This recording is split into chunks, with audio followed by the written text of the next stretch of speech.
Welcome back to Dreamland Encounters. We share life encounters with beings from beyond the skies to help you unwind and drift off to sleep. Before we dive in, I would love to hear from you. Leave a comment and let me know where you're tuning in from. Now, find a comfortable spot, relax, and let's begin. It started with the lights. I'd seen them before, but never that clear. It was just past midnight, maybe closer to 1. I was out by the edge of the soybean fields behind my place in Franklin, Illinois. Nothing fancy, just open land and grain silos and gravel roads. I'd gone out there with my phone because it was dead quiet and the stars were bright. I do that sometimes when I can't sleep, just walk. I saw the lights hovering low over the far end of the field.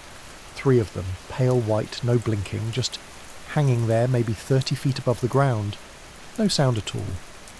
I zoomed in and started filming. The lights didn't move, didn't shift, just hung there like they were waiting for something. At one point they started to drift slow and smooth all at once like they were connected.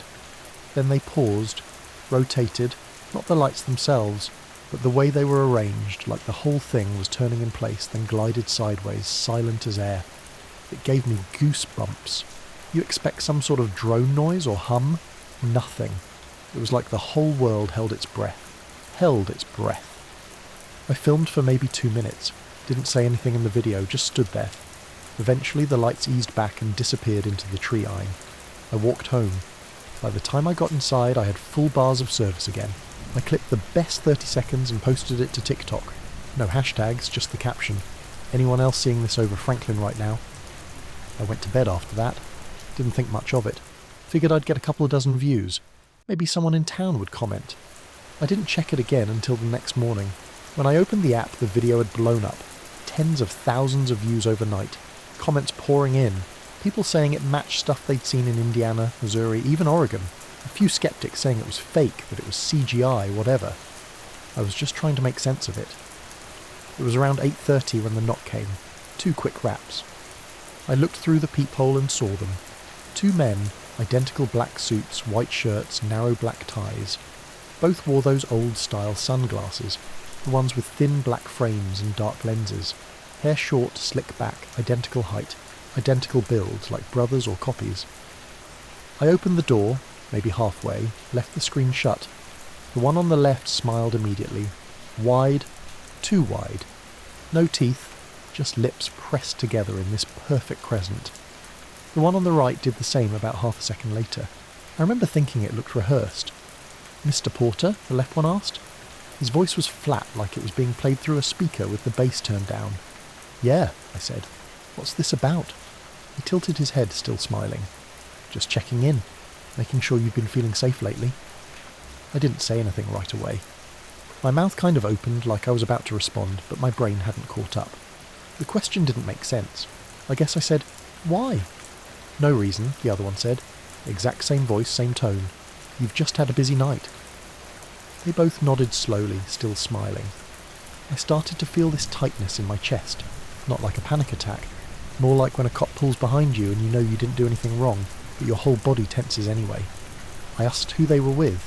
They didn't answer, just said, "We appreciate your cooperation," and turned around in unison. Same stride, same posture. I watched them walk down the sidewalk to a black sedan parked at the curb. Not a government plate, just regular Illinois tags. They got in at the same time and sat there for maybe 5 more seconds before driving off. They never asked about the video, never mentioned the footage or TikTok or anything specific. Just busy night, just feeling safe. I shut the door and locked it. I went straight to my desktop in the other room to check the video again, but the app said, "This video is no longer available." I thought maybe it got reported or flagged for some reason. But there were no notices, no takedown messages, just gone, like it had never existed. I figured I still had the raw file on my hard drive. I always save anything I film to my backup folder. But when I tried to boot up the drive, it just clicked a few times and spun down, not even showing up in Disk Manager, completely dead. I hadn't touched it since last night. I pulled it out of the enclosure and tried it on another PC I keep in the garage. Same thing, clicks, spin, then silence. Not even the BIOS picked it up. I checked my cloud sync. Nothing. It had been off that night like always because my internet's too slow to auto-upload big files. The only copy had been local. That's when I realised how quiet the house had gotten.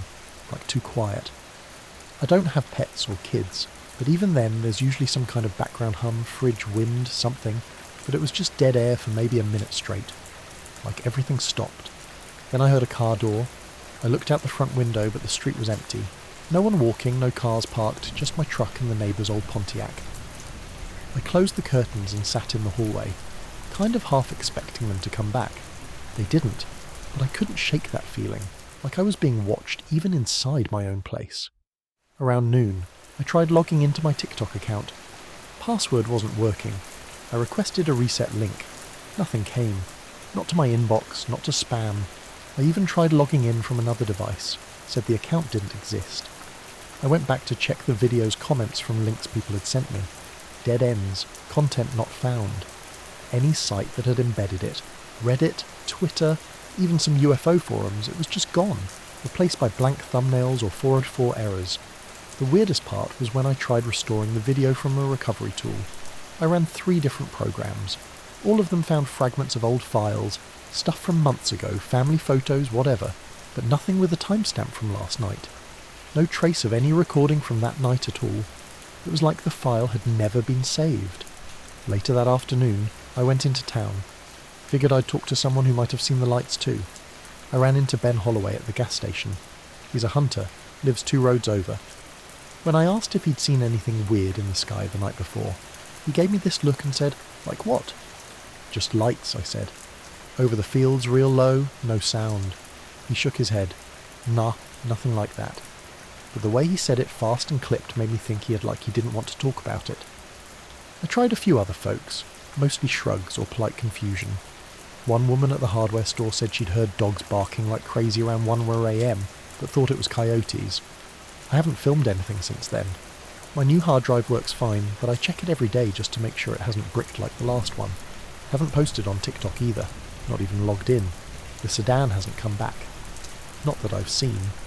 But sometimes at night, especially when I'm out back, I get this sense that something's there just beyond the tree line.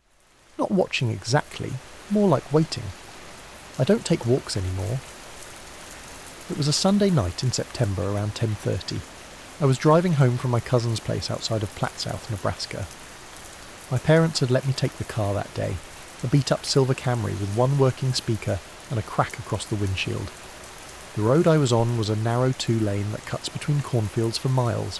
No lights, no houses, just stalks on both sides and the occasional mailbox if you looked hard enough. I had the window cracked and the music low. It was one of those nights where the sky felt too big, clear, no clouds, just stars everywhere. I remember passing a dead raccoon and swerving a little. That's when I saw it. This soft orange glow coming from the field to my right. At first, I thought it was a combine or a tractor, maybe somebody working late.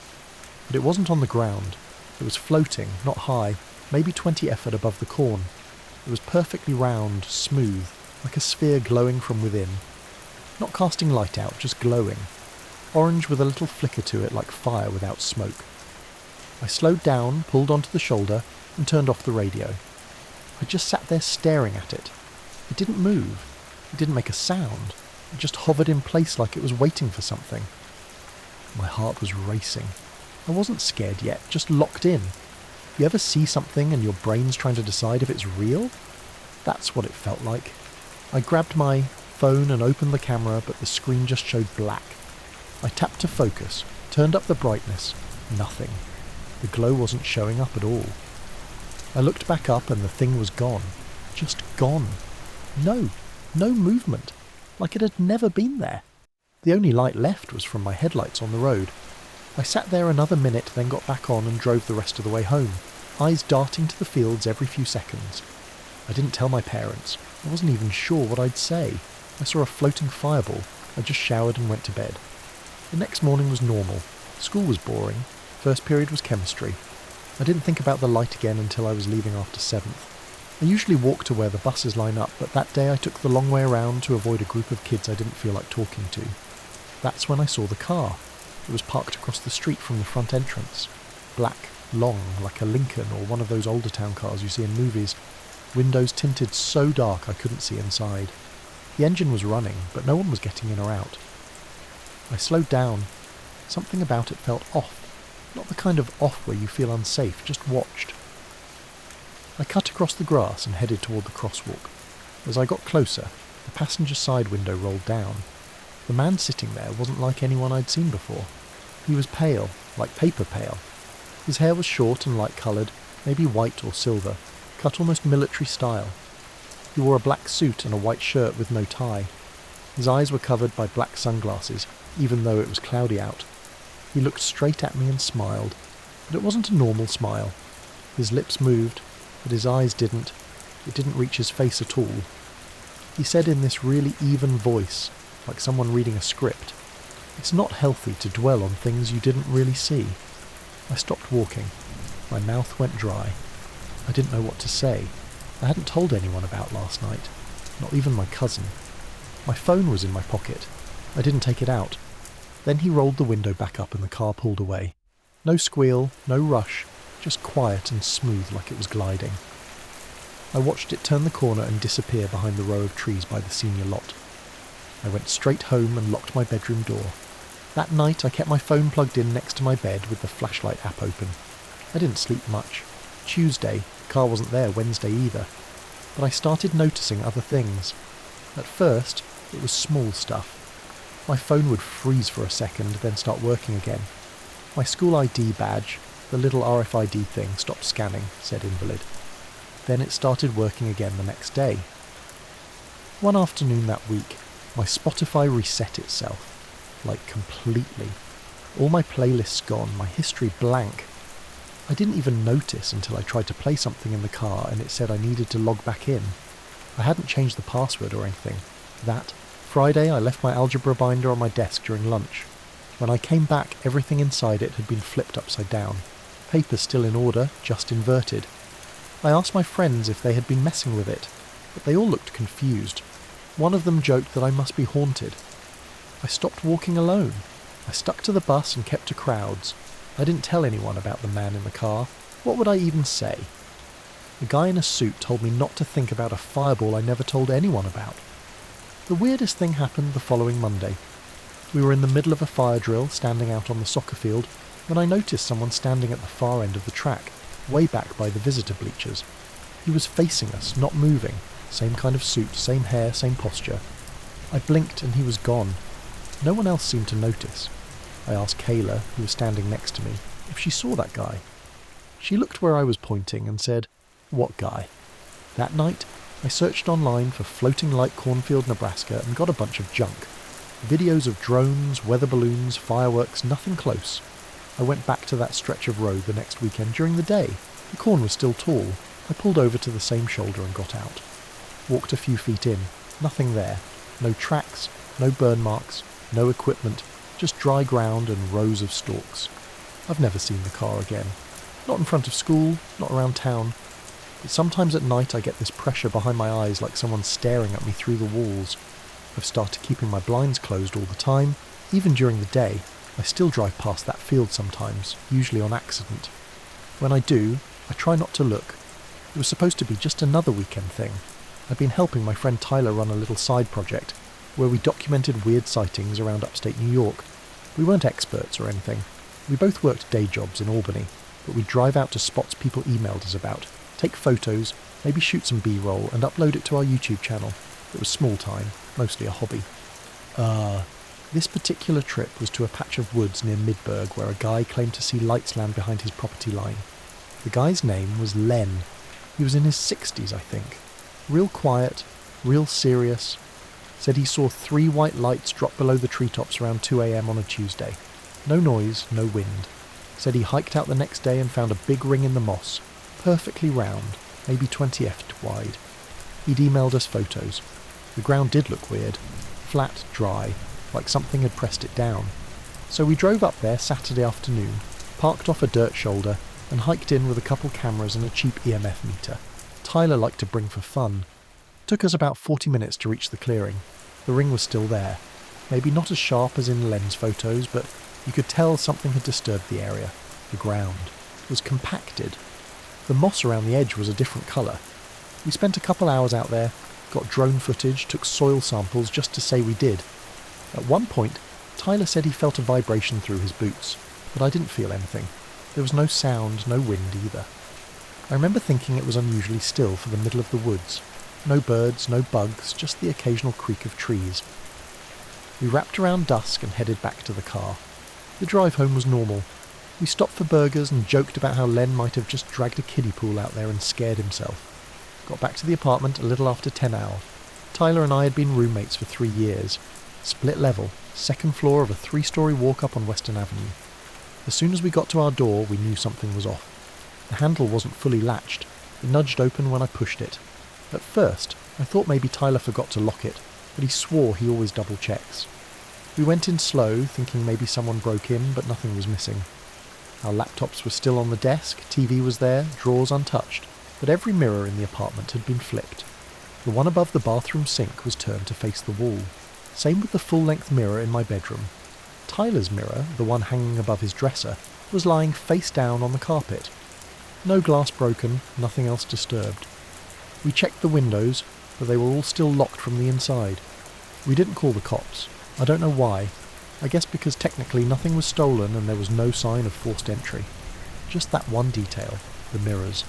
That night we barely talked. Tyler stayed in the living room and kept the lights on. I laid in bed staring at the ceiling.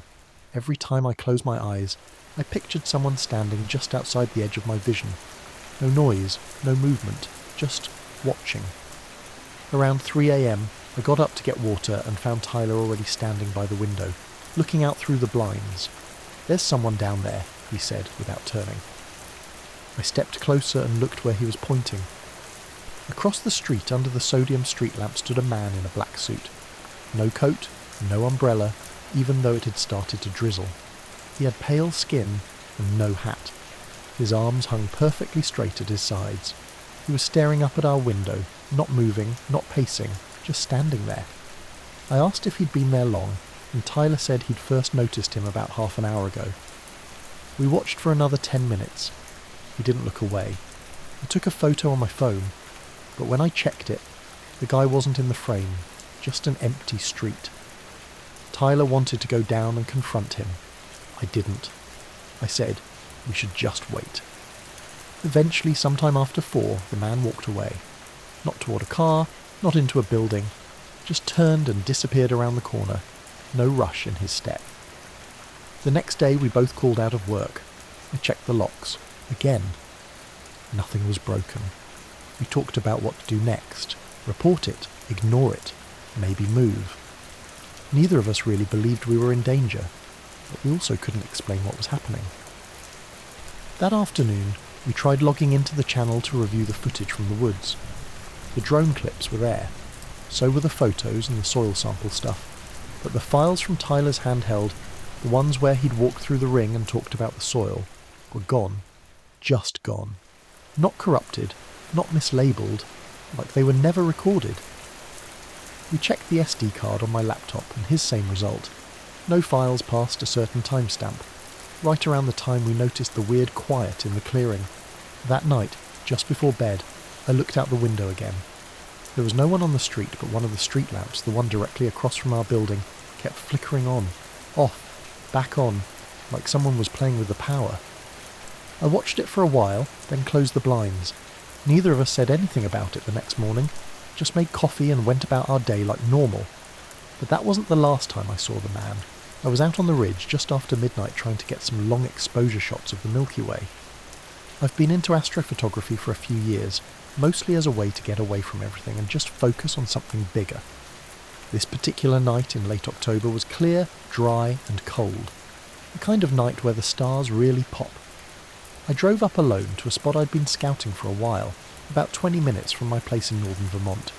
There's a small dirt path leading to a clearing on the ridge, no streetlights for miles, and the sky was perfect. I set up my camera on the tripod, fiddled with the settings, 30-second exposures, ISO 600, and started shooting. The ridge faced east, so I was trying to catch the movement of the stars trailing around Polaris. Everything looked normal at first. I was using an old film camera, a Canon AE1, with some expired Kodak Ektachrome that I found at a thrift store. I like shooting film sometimes because it forces you to slow down and be patient. After about an hour of shooting, I packed up and headed home. When I got back to my little apartment, I started developing the film in the dark room on campus the next morning. I'm a photography major, so the department has a lab that's open pretty much 24/7. The darkroom is this cramped basement with concrete walls and flickering fluorescent lights, plus all the usual chemicals and trays. I like it down there. Quiet and oddly comforting. I pulled the first few strips out and hung them to dry. The star trails looked great. Then I noticed something weird on one roll. There were these sharp geometric streaks in the sky, like lines and angles cutting across the star trails above the ridge. They weren't random. They looked deliberate, like patterns someone had drawn in light. The shapes didn't match anything I'd seen before, and they definitely weren't from airplanes or satellites. I looked at the negatives under the light again, blinking a few times, thinking maybe it was a scratch or a processing error.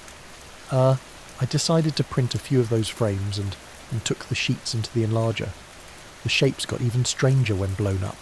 Triangles, diamonds, even what looked like a hexagon, all glowing faintly white, almost like light beams, but static and sharp-edged.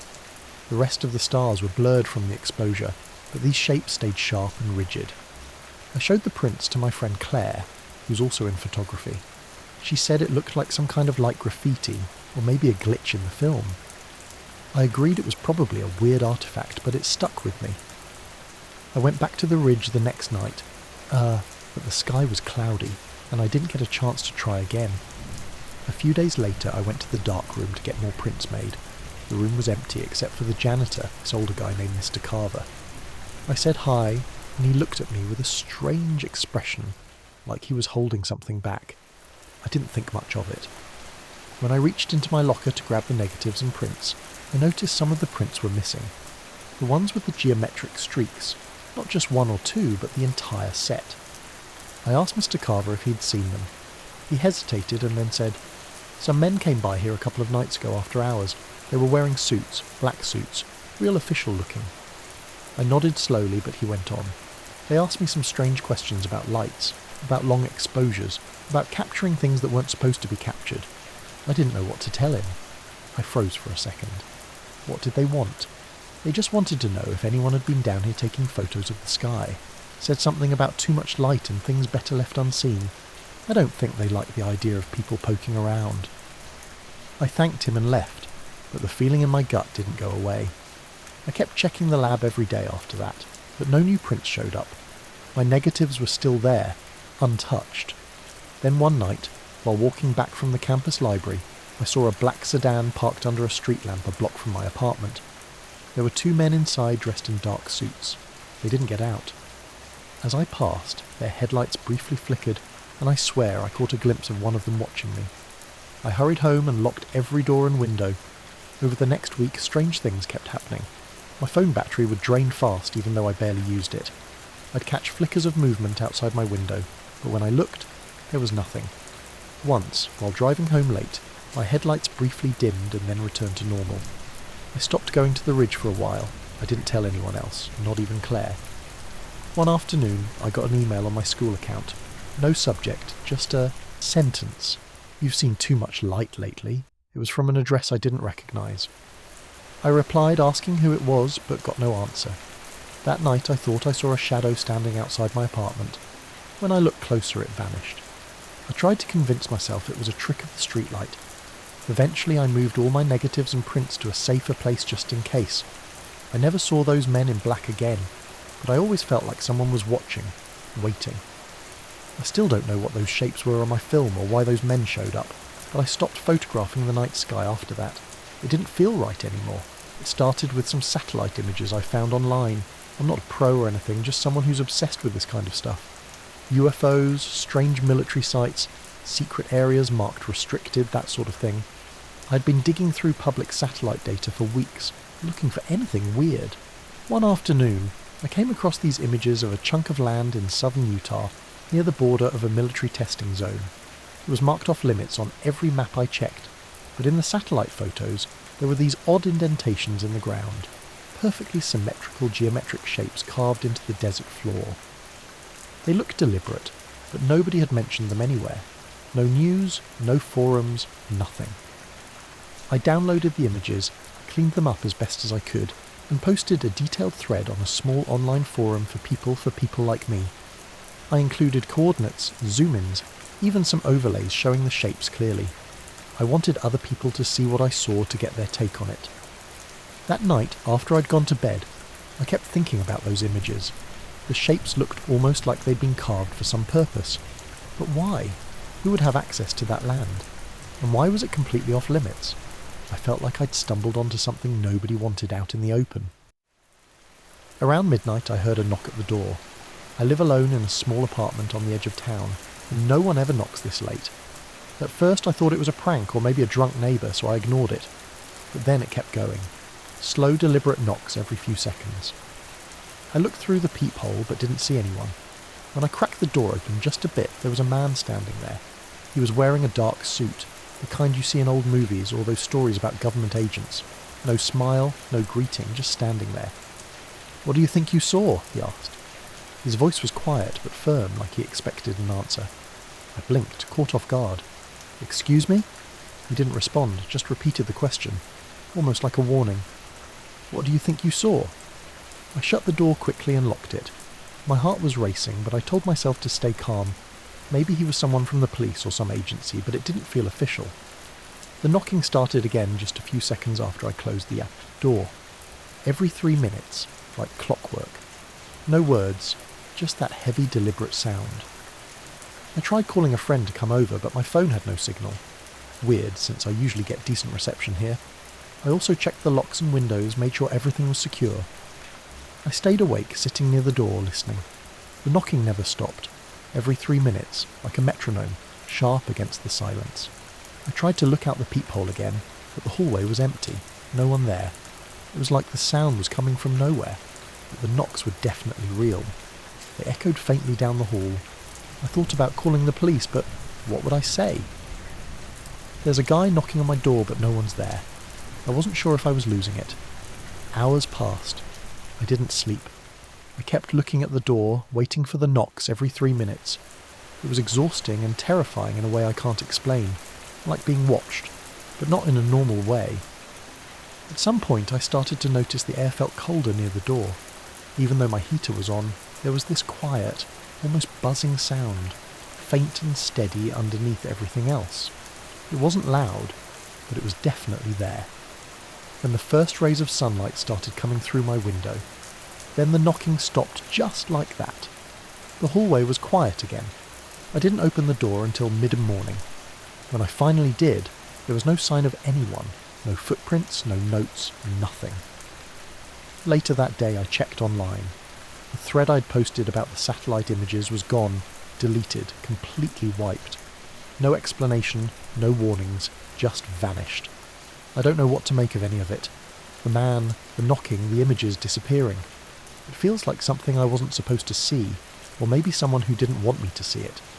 I'm still here, and the shapes on the ground are still there too, on those satellite maps that somehow escaped deletion. But I don't touch those images anymore, and if I hear knocking at my door again, I'm not opening it. I worked as a night security guard at the Mount Kelsey Observatory for almost 3 years. It's this remote facility about 40 miles outside of Flagstaff, Arizona, up on a ridge surrounded by pine trees. Pretty much the only building for miles, which made it perfect for the kind of telescopes they had. I liked the quiet out there. It was peaceful, a good place to clear my head. My shifts ran from 1000 p.m. until 6:00 a.m., and most nights were uneventful. Just me patrolling the grounds, checking the perimeter, and watching for trespassers or wildlife. The night it happened, it was clear and cold, maybe mid-October. The moon was just a sliver in the sky, barely lighting the dark around the observatory. I was on my usual rounds around midnight when I noticed something unusual. Over the east ridge, not far from the facility, there were 2 bright spheres hovering silently. They weren't flashing or blinking like planes or drones, just steady, intense lights glowing with a kind of pale blue-white colour.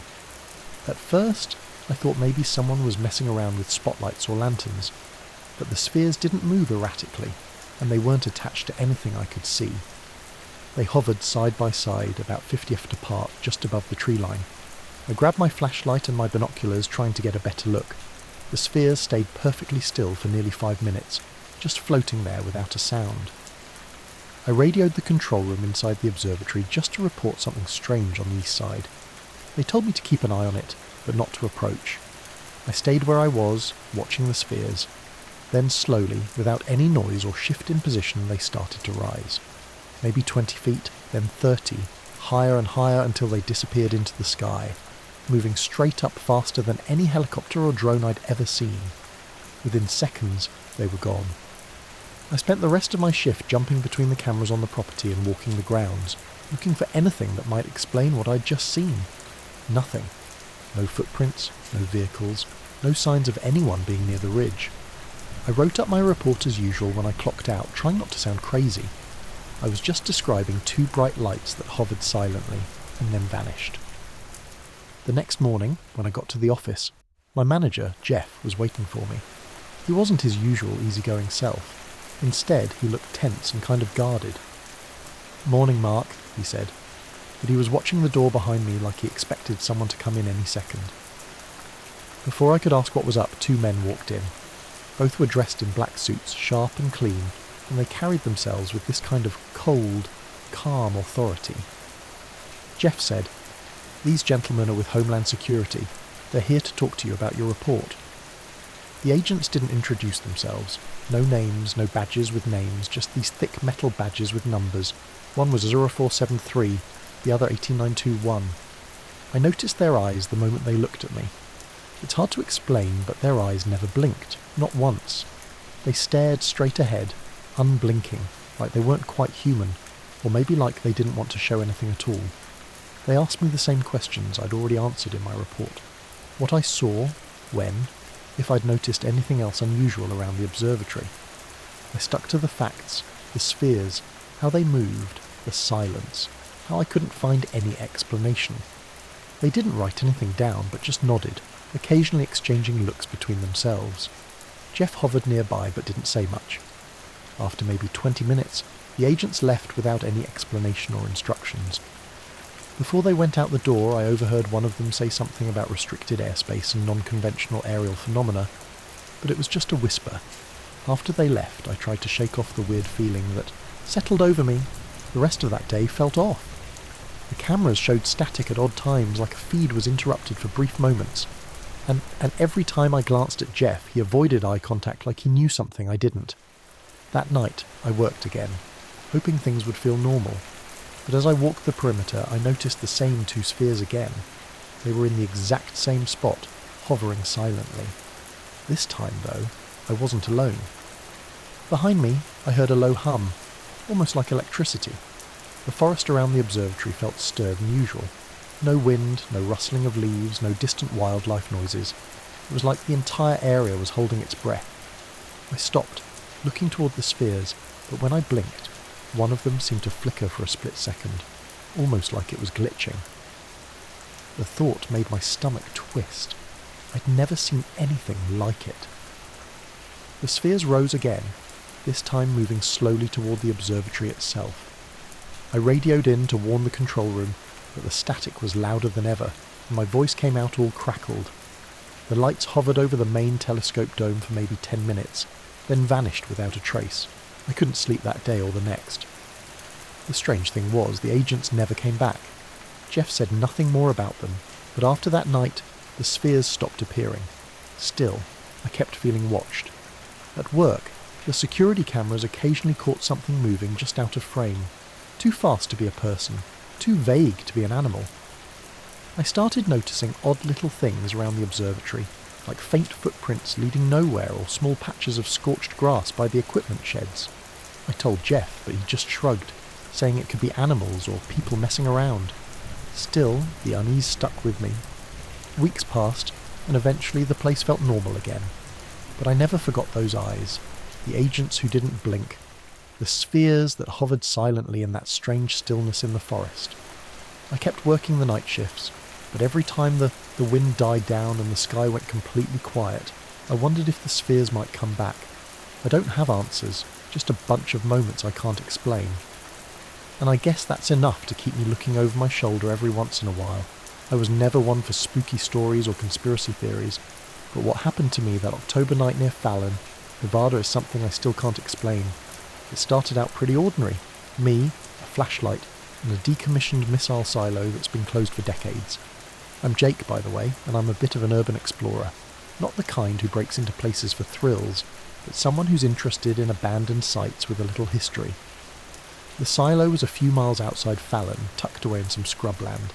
The place is fenced off, but not exactly sealed up tight.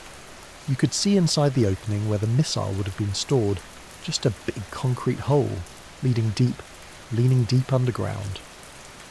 I got there late afternoon, the sun low and orange, the air dry but chilly with a slight wind picking up. I parked my truck on a dirt road a few hundred yards away and started walking toward the entrance. It was quiet, the kind of silence that presses on your ears with only the crunch of my boots on the gravel. At first, everything seemed normal. The concrete walls had cracks and faded graffiti. I leaned over the edge, looking down into the dark shaft, which seemed bottomless from up there. I had my phone's flashlight, but it barely reached the first few feet. The air smelled stale and cool, like the place had been sealed for years. I pulled out a coil of rope and rigged a harness just in case, planning to lower myself down a bit to get a better look inside.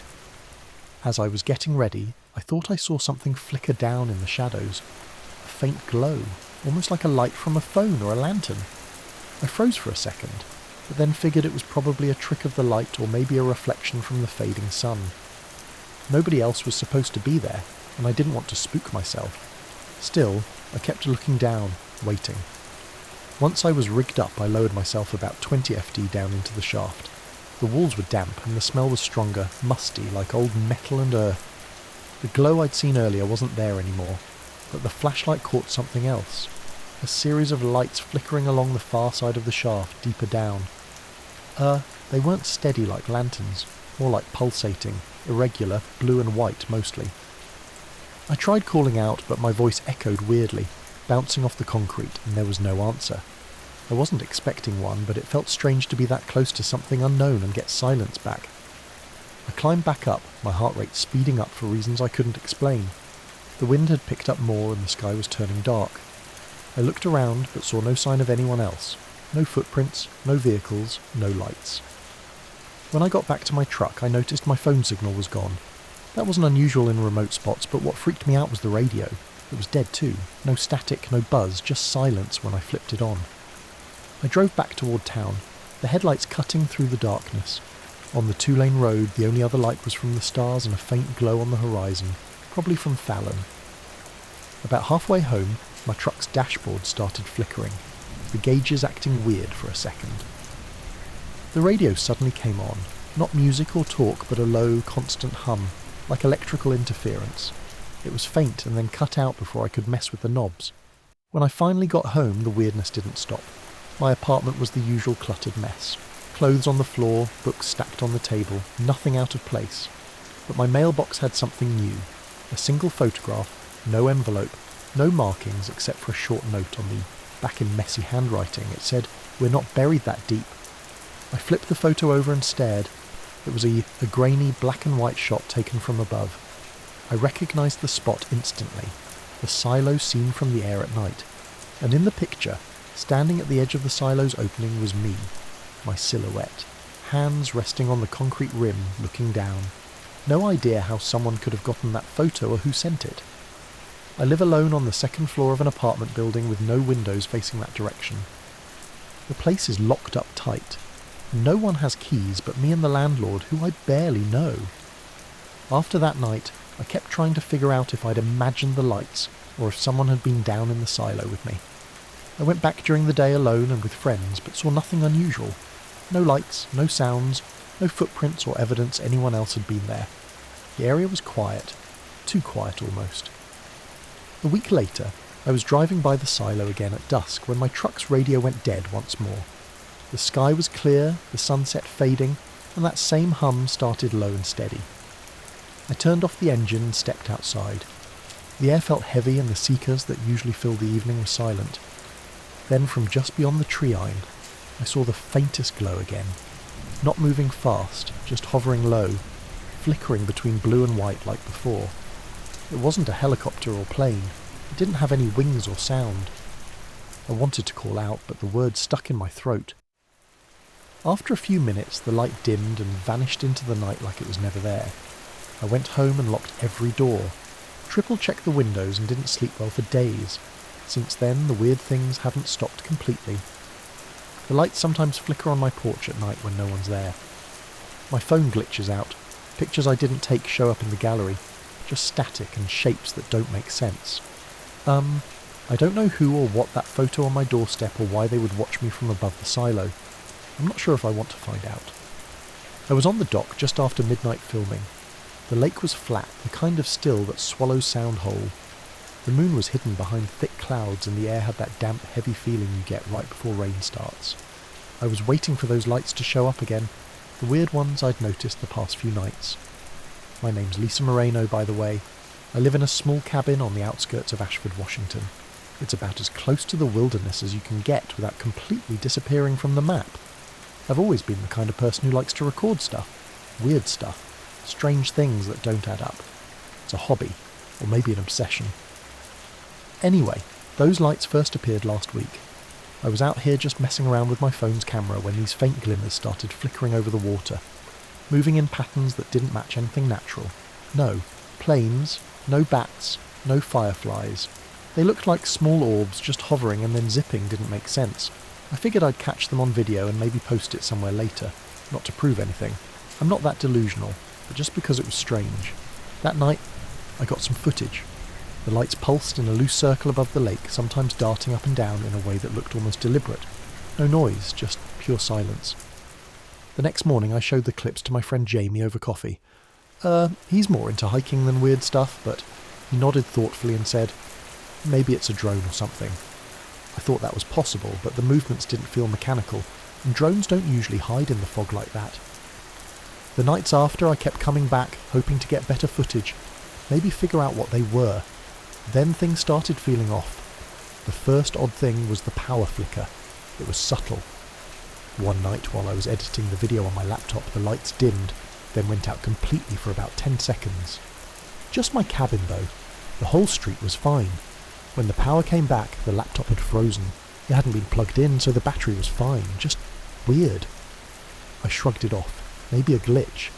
Then I noticed my phone acting strange, battery draining faster than usual. GPS would shut off randomly, or the compass spun like crazy. It happened mostly around the lake. The night before the incident, I decided to sleep early. I was tired and figured I'd skip the usual late-night stakeout. I woke up around 3 a.m. to a sound at the door. I don't usually lock the porch door because it's screened and no one ever comes around here at night, but this time I had. The sound wasn't a knock exactly, more like a soft dragging shuffle on the wooden porch.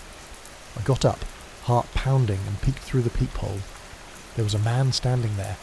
He was dressed in black from head to toe, jacket, pants, boots, no hat, no gloves. His face was in shadow, but I could tell he was looking right at the door. He wasn't holding anything obvious, just standing still like a statue. I didn't open the door, I just whispered, "Who are you?" No answer. I was about to call 911 when I noticed something on the porch floor. The man had dropped something, a photo. I cracked the door open just enough to reach down and pick it up. It was faded, yellowed at the edges, like it had been in a wallet for years. I looked at it, then looked back up. The man was gone. No footsteps in the dirt, no sign he'd walked away. The photo was of me, not recent though. It was a picture of me as a kid, maybe 6 or 7 years old. I'm standing in a park, smiling, wearing that blue jacket my mum bought me that winter. I turned the photo over, nothing written on the back. I didn't sleep the rest of the night. The next day I showed the photo to Jaime. He looked at it closely. "Where did you get this?" he asked. I told him. What happened? He frowned. "That's unsettling." We both agreed not to tell anyone else. I was already feeling a little crazy. For the next few days I kept watching for the man, but he never came back. I kept noticing strange things though. My phone would light up with calls from unknown numbers, never answered, never leaving a message. Lights on the lake still flickered, but now I felt like I was being watched, even when I was inside the cabin. One evening, I heard a soft tapping on the window, but when I looked, nothing was there. I started carrying a flashlight and pepper spray whenever I went outside just in case. I don't know if the man was connected to the lights or the weird glitches. I don't know why he had that photo or what he wanted to tell me. All I know is after that night I started paying attention to things I hadn't before. The way the fog rolls in too quickly. The way the power sometimes blinks in half a house. The quiet moments when the world feels paused, like it's holding its breath. Sometimes when I look out over the lake at night, I think I see shapes moving just beyond the trees, and the photo, it's still on my desk right next to my camera. I haven't shown it to anyone else, not yet. I work the night shift at a gas station just outside of Salem, Oregon. Nothing fancy, just a little place on the highway where drivers stop for coffee, snacks, or to fill up before heading into the woods or on long stretches of road. My name's Tyler, by the way. I'm not someone who buys into the weird stuff, or at least I didn't before that night. It was a Tuesday, sometime in early October. The weather had been gloomy all day, low grey clouds, light drizzle now and then, but the night itself had settled into something colder, the kind of chill that sneaks into your jacket and makes you wish you'd grabbed a hoodie, the kind of night where the wind hums through the trees just right and everything feels a little empty. I was about 3 hours into my shift, sitting behind the counter, scrolling through my phone, when the bell on the door jingled. 2 men walked in together, almost perfectly identical. Same height, same build, same dark hair, slicked back, wearing black suits that looked like they'd come from some old-fashioned tailor. They moved slowly and deliberately like they were in no hurry, but knew exactly what they were doing. They didn't glance around the store much, no eye contact with me, just stood in front of the counter like statues. "I'll take a pack of Marlboro," the first one said, his voice low and flat. "2 coffees." "Black," said the other. I rang it up and told them the total. They pulled out 2 big bills, $100 hots, and placed them on the counter. I took the money, gave them change, and they didn't say a word beyond that. No thanks, no small talk, just stared straight ahead. That's when the first strange thing hit me. A cold smell filled the air around them, like burnt ozone mixed with something metallic. Not quite like smoke, more like the scent you get right before a thunderstorm, but stronger and off. I don't know how else to describe it. It wasn't unpleasant, just unnatural. It hung around them and seeped into the store, and I swear it lingered long after they left. After grabbing their cigarettes and coffee, they turned to leave. Just before walking out the door, the first man leaned slightly toward me and said, "The sky's safer when it's empty." His voice was quieter this time, almost a whisper, but clear. I blinked. "What?" I asked, confused. He didn't answer, just nodded once, very slight, and walked out with his companion. I stood there, frozen for a moment, watching the door swing shut behind them. The cold smell stayed, drifting through the store, even though the heater was running full blast. I figured it was some kind of joke or weird local thing. Maybe they were just eccentrics or part of some cult. I shrugged it off and went back to cleaning the counter, but the smell wouldn't leave. It was like it soaked into the air itself by turning the store from warm and familiar into something sharp and tense. For the next few nights I kept thinking about those 2 men. I tried to get back to normal, but then strange little things started happening. On the second night after they came, I noticed that the sky was unusually clear, considering the weather reports had said rain all week. No clouds, no stars, just pitch black, like someone had switched off all the lights above. The street lamps outside flickered weirdly, casting long shadows that didn't quite match the shapes of the trees or the gas pumps. Once I glanced out the window and thought I saw a dark shape slip between the pines on the edge of the parking lot. But when I blinked and looked again, it was gone. A few nights later, I caught the gas station security camera acting up. On the live feed, the parking lot looked normal, except for one detail. The 2 black cars that usually sat empty in the far corner weren't there. That was odd, but not impossible. What got me was when the cameras cut to static for exactly 33 seconds before coming back on, the cars reappeared like nothing happened. I mentioned it to the manager, who just told me to reset the system and forget about it. The nights blurred together after that. I started hearing soft sounds outside, low humming like a machine idling far away. I'd step outside to look, but couldn't find the source. Nothing moved. No headlights, no people. One night I caught a glimpse of something strange just above the treetops. A pale light, round and faint, moving slowly across the sky. Not like a plane or helicopter. Too smooth, almost gliding. It disappeared behind the clouds after a minute, leaving the sky darker than before. I told some co-workers, but they laughed it off as fog or airplane lights. But the thing is, the night was clear, no fog at all. A week after those men came through, I was closing up when the bell jingled again. My heart jumped, but it was just a woman stopping by to grab a soda before heading home. Still, the whole store felt different after that, like it was waiting for something. Then came the weirdest night of all. It was close to 4 a.m, cold with a strong wind that rattled the building's siding. I was almost done with my shift, wiping down the counters and thinking about getting home. Suddenly the door jingled again. I looked up and saw the 2 men, same black suits, same slick hair, same blank faces. They walked straight to the counter without a word. The cold smell was back, thick and heavy. This time the first man spoke right away. "The sky is safer when it's empty," he said again, quieter, almost like a warning. I wanted to ask what he meant, but my throat was dry and the words got stuck. I just nodded, feeling like I was caught in a dream I couldn't wake up from. They handed me a thick envelope. Plain, no markings. I looked at it, then back at them. The second man said, "Keep it safe." Then they turned and left without another word. I stared at the door after they were gone. The cold smell lingered for a long time. I didn't open the envelope right away. When I finally did, it was just a few photos. Blurry shots of the night sky, strange lights, and long shadows cast over the trees near the gas station. I still don't understand what it all meant. Since then, I keep an eye on the sky during my shifts, waiting for something else to happen. I don't expect those men to come back, but sometimes when the wind picks up just right and the night goes quiet, I swear I feel like someone or something is watching from the treetops. I still work nights at that gas station, and I still get that cold smell now and then, usually right before the sky seems to go a little darker than it should.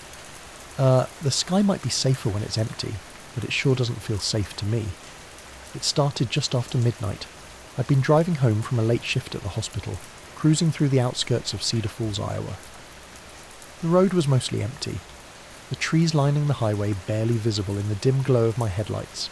It was a cool, crisp autumn night, a little fog rolling in, making the edges of the road look soft and hazy. I remember that drive like it was normal. Nothing unusual about it at first. I wasn't in a hurry, just wanted to get home, maybe catch some sleep before my early morning shift the next day. The sky was mostly clear though, with some clouds drifting low and the moon was hiding behind them. About halfway through the drive I noticed something strange up ahead. At first, I thought it was just the fog playing tricks, but the sky started lighting up with this weird swirling glow. Not lightning, not fireworks, more like coloured bands of light shifting and twisting. Greens and blues mostly, but they pulsed and flickered like they had their own rhythm. It wasn't like anything I'd ever seen before, and I'm out in the country enough to catch the northern lights or storms. This was different. It was quieter too. No thunder, no crackling. I slowed down, pulled over onto the shoulder and stepped out of my car. The cold air hit me, fog curling around my boots. I looked up and the whole sky above me was dancing with that strange light. It felt almost hypnotic, like the air was thick with electricity, but I could barely hear anything except the faint rustling of the trees. I took out my phone to try and record it, but the screen was flickering and the camera wouldn't focus right. After a few seconds, the light started to fade, melting away like smoke, and the sky went dark again. Just the regular stars, a few of them faint through the fog. I shrugged it off, got back in my car and kept driving. I was thinking about calling my brother to tell him, but I didn't want to sound crazy. He'd probably say it was some drone show or airplane lights. When I pulled into my driveway about 20 minutes later, I parked and noticed something off right away. My windshield had something scratched into it right across the driver's side. At first I thought it was just a smear or dirt caught in the glass, but then I wiped it with my sleeve and saw the words clearly etched there. Look up less. I rubbed my eyes, checked the windshield again. The message was definitely there, fresh, like someone had used a key or something sharp to carve it in just minutes ago. That's when I realised the car wasn't alone. Parked down the street, maybe 50 yards away, was a black sedan. Nothing unusual about it at first glance. No markings, no headlights on, but the engine was running, humming softly in the quiet night. No one was inside. I stood on my porch staring at it for a while, trying to figure out if it was someone playing a prank or if maybe I'd imagined the whole thing. But the car stayed there, motionless, engine idling like it was waiting. I didn't want to go down and check it out, so I went inside and locked the door behind me. The next morning I told a few neighbours about the weird light and the message on my windshield. No one else had seen anything, and nobody knew anything about the black car. The police said they'd keep an eye out, but didn't seem too concerned. Over the next few days, strange things kept happening. I'd catch glimpses of that black car parked down the street again, always with the engine running, but never with anyone inside. Sometimes it would be gone when I looked away for a moment, then reappear a block or two down the road. I started noticing odd sounds at night, low humming, like a transformer buzzing, but there was no equipment nearby. It was always faint and always seemed to be coming from the direction of the woods behind my house. One night I woke up around 3 a.m. to a bright light flooding my bedroom window. It wasn't the usual street lamp or passing headlights. This light was steady, pure white, and it made the whole room glow like midday. I sat up, heart pounding, and looked outside, but the street was empty. The black car was gone too. I got dressed and went outside to check. The fog was thicker now, hanging low around the trees, and the street was eerily silent. I walked down to where the black car had been, but there was no sign of it anywhere. The next morning I found another message, this time scratched into the bark of the old maple tree in my front yard.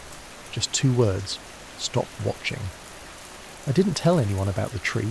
I figured it was some kid messing around, but the handwriting looked almost the same as the windshield message. Jagged, but deliberate.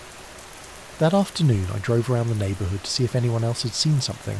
A few neighbours said they'd noticed strange lights in the sky lately, but didn't know what to make of them. One guy said his dog had been acting weird, barking at nothing for hours. After that I started feeling watched. Not like someone was hiding behind bushes or spying with binoculars, more like a presence I couldn't see just out of the corner of my eye. I kept catching shadows in the street lamps that weren't mine, and sometimes when I looked out my kitchen window late at night, there'd be a faint glow behind the tree line. I stopped going outside after dark. One night, I thought I heard footsteps crunching in the leaves outside my back door. I peeked through the blinds and saw nothing but the empty yard. The wind had picked up and the branches scratched against the window. I tried to call a friend, but got no answer. The next day, I found my phone's battery dead, even though I'd charged it fully the night before. The signal was weak, like I was in a dead zone, even though my house usually had full bars. The more I tried to make sense of it, the more disconnected everything felt. Time slipped weirdly, like some hours passed faster than others. Sometimes I'd glance at the clock and swear it had jumped ahead by 10 or 15 minutes.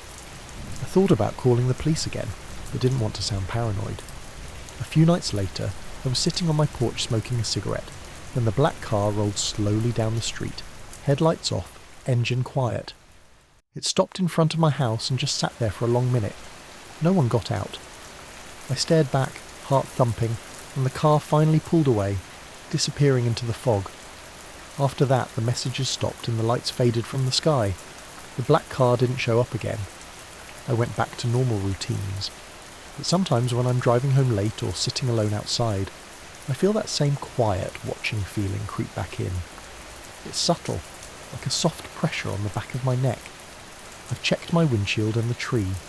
The scratches have all but faded. I don't know who or what left those messages or why that car kept showing up. I don't know what the lights were or what it meant when they said, "Look up less." But something was there, something I still don't fully understand. I was out by myself on the edge of Devil's Ridge, a little spot I'd found a couple of years ago while hiking near Flagstaff, Arizona. I'd gone there to take pictures of the stars. The sky is so clear out there, away from all the city lights. It was late September and the air had that dry, crisp feeling. I remember it being colder than I expected once the sun dipped below the horizon. I had my camera gear with me, a tripod, a couple of lenses, and my phone. I set everything up about an hour after sunset, just in time for the Milky Way to start showing. The place was silent except for the occasional whistle of wind through the scrub and pine needles. I was focusing on capturing the stars, adjusting the aperture, checking my exposure, all that stuff.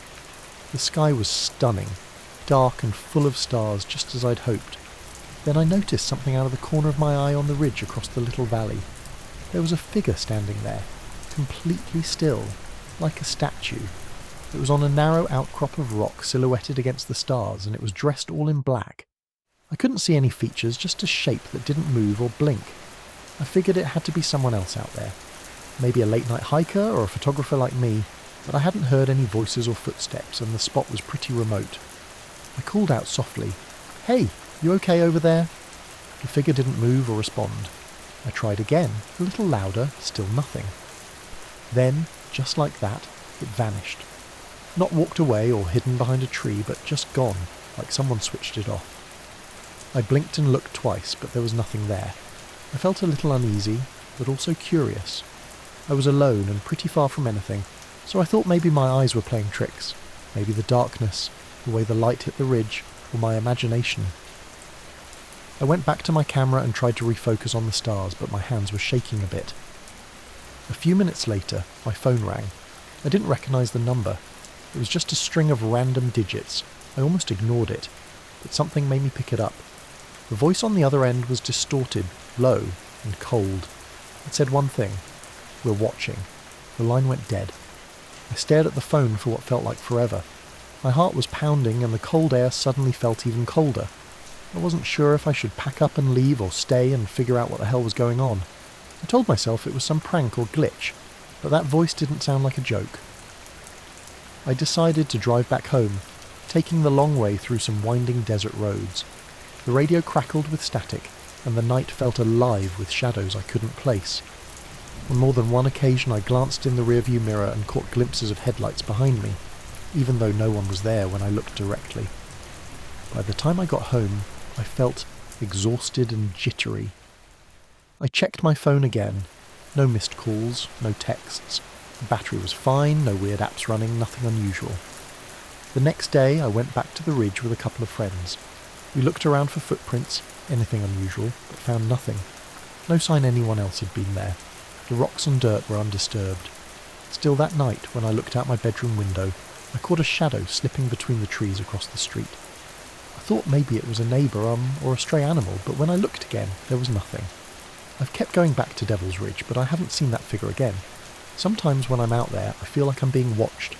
A quiet pressure like eyes just out of view, and every so often my phone will light up with calls from numbers I don't recognise. But when I answer, there's only silence. I don't know what it means or who that figure was. All I know is out there in the dark under the stars something was paying attention. I work as a security guard for a private contractor that handles surveillance around a military base up in rural Nevada. The base is well known locally as one of those places people whisper about but never really talk about openly. Classified, they say, off limits to civilians. I won't say which base, but it's the one just outside the small town of Hawthorne.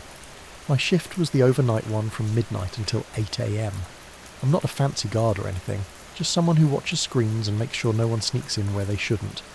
The job's mostly boring, except for when it isn't. About 2 weeks ago, I was sitting in the security room. The lights dimmed and the glow of the monitors lighting up the small space.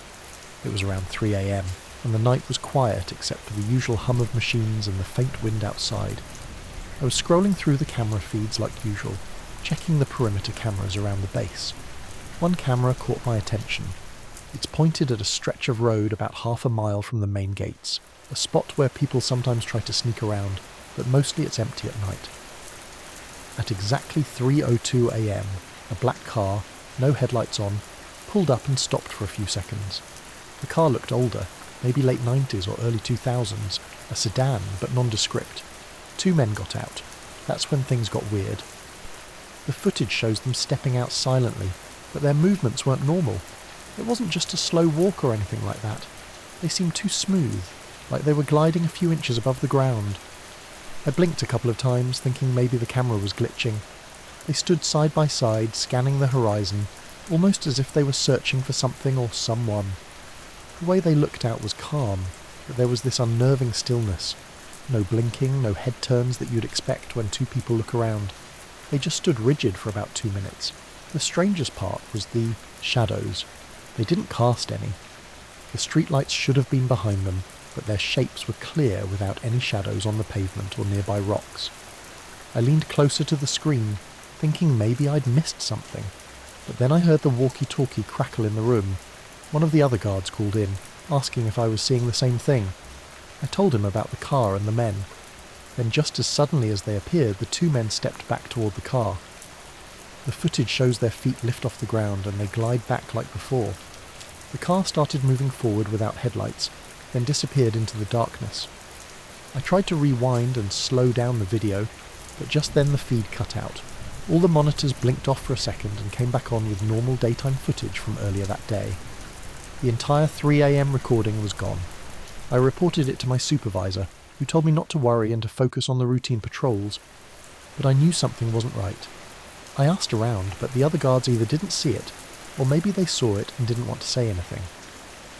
Over the next few nights I stayed near that camera's feed, hoping to catch whatever that was again. Nothing. No black car, no gliding men.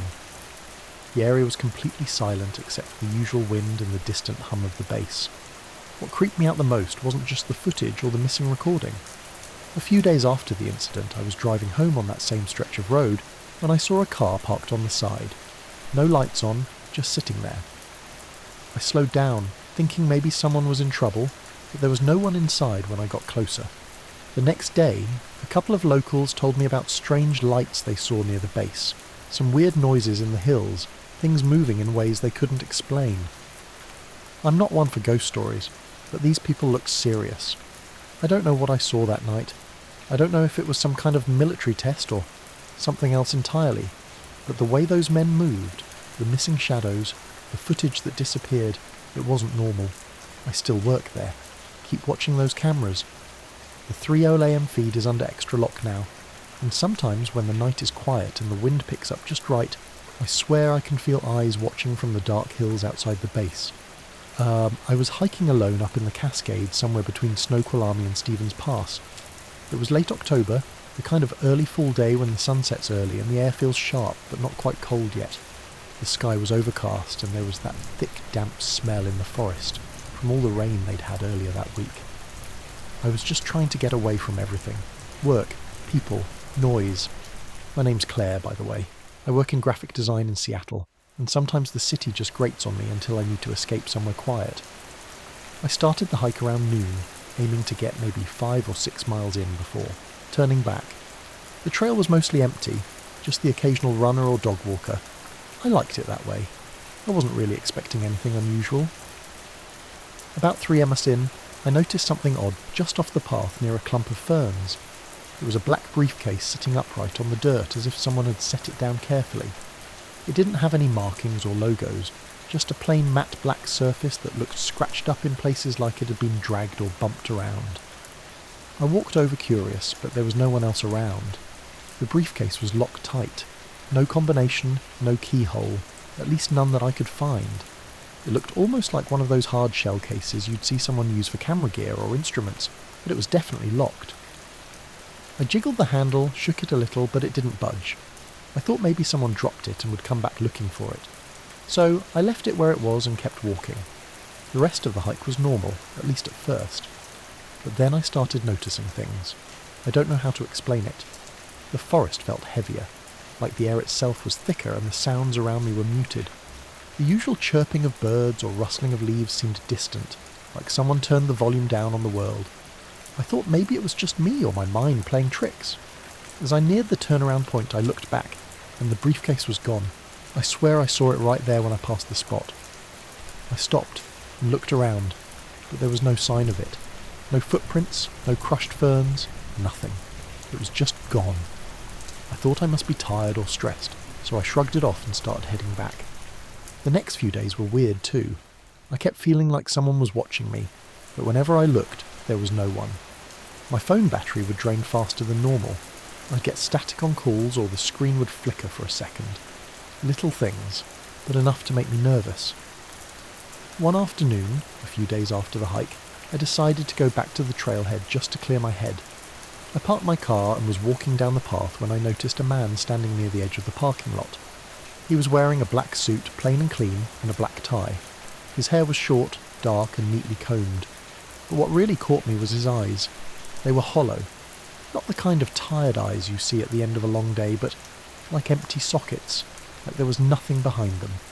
He didn't move or say anything, just watched as I started down the trail. I stopped and looked back at him, and for a moment I thought maybe he was going to speak, but then he just turned and walked away. His footsteps quiet on the gravel. I don't know if I imagined the whole thing, but it felt like that briefcase and the man were connected somehow. The next time I went hiking, I looked carefully around that spot where the briefcase had been, but there was no sign of it or any disturbance. I didn't see the man again, at least not in person, but sometimes when I'm alone, I catch a glimpse of someone standing just beyond the edge of my vision. Someone in a black suit with those same empty eyes. I keep thinking about the briefcase. What was inside? Why was it there? And why did it disappear? I don't have any answers. Just this strange feeling that something was watching, waiting, or maybe trying to send a message in a way I can't understand. I wasn't supposed to be out there that night. Honestly, I only went because the story was too weird to ignore. A crop circle popping up overnight on a farm just outside my hometown, Melrose, Nebraska. I cover local news for the Melrose Gazette, mostly stuff like county fairs and city council meetings, but when I heard about the circle, it felt different, like something pulled at me to check it out. I got there just after dusk, the sky heavy with mist rolling in from the Platte River. The farm's dirt road was slick from a recent rain, and the cornfield stretched like shadows on both sides, tall stalks brushing the low clouds. The air smelled damp, a mix of earth and something I can't quite describe. Metallic, maybe. I parked my car near the edge of the field and grabbed my camera and notepad. I'd called my editor earlier. She gave me the go-ahead to do a quick piece. The farmer, a guy named Hank, was still a little spooked, but let me wander through the crops as long as I stayed on the path. I walked carefully. The circle was about 50 FT wide, perfect rings and lines flattened into the corn, every stalk bent but not broken. It looked almost too perfect, like someone used a stencil. But the ground was still wet and the crops hadn't started to wilt or dry. Someone had made this recently, or maybe I don't know. The first odd thing was the silence. It was one of those moments where the world just stops making noise. No insects, no rustling leaves, nothing except the soft squish of my boots in mud. Even the farm dogs down the road were quiet. That felt unnatural. I took photos and jotted down notes, my breath misting in the cool air.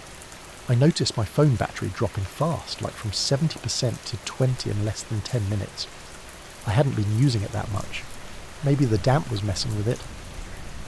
After a while, I stepped back and looked at the circle from a distance. The mist was thick now, swirling in the low light, and the corn seemed to close in. The tall stalks almost blocking my view beyond the field's edge. That's when I heard footsteps behind me.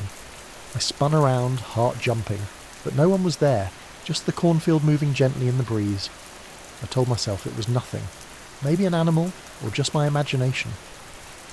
Then I heard voices, low, calm, male voices speaking just out of earshot. I couldn't make out what they were saying, but it sounded like a question repeated twice. I started walking toward the sound, trying to find whoever was there.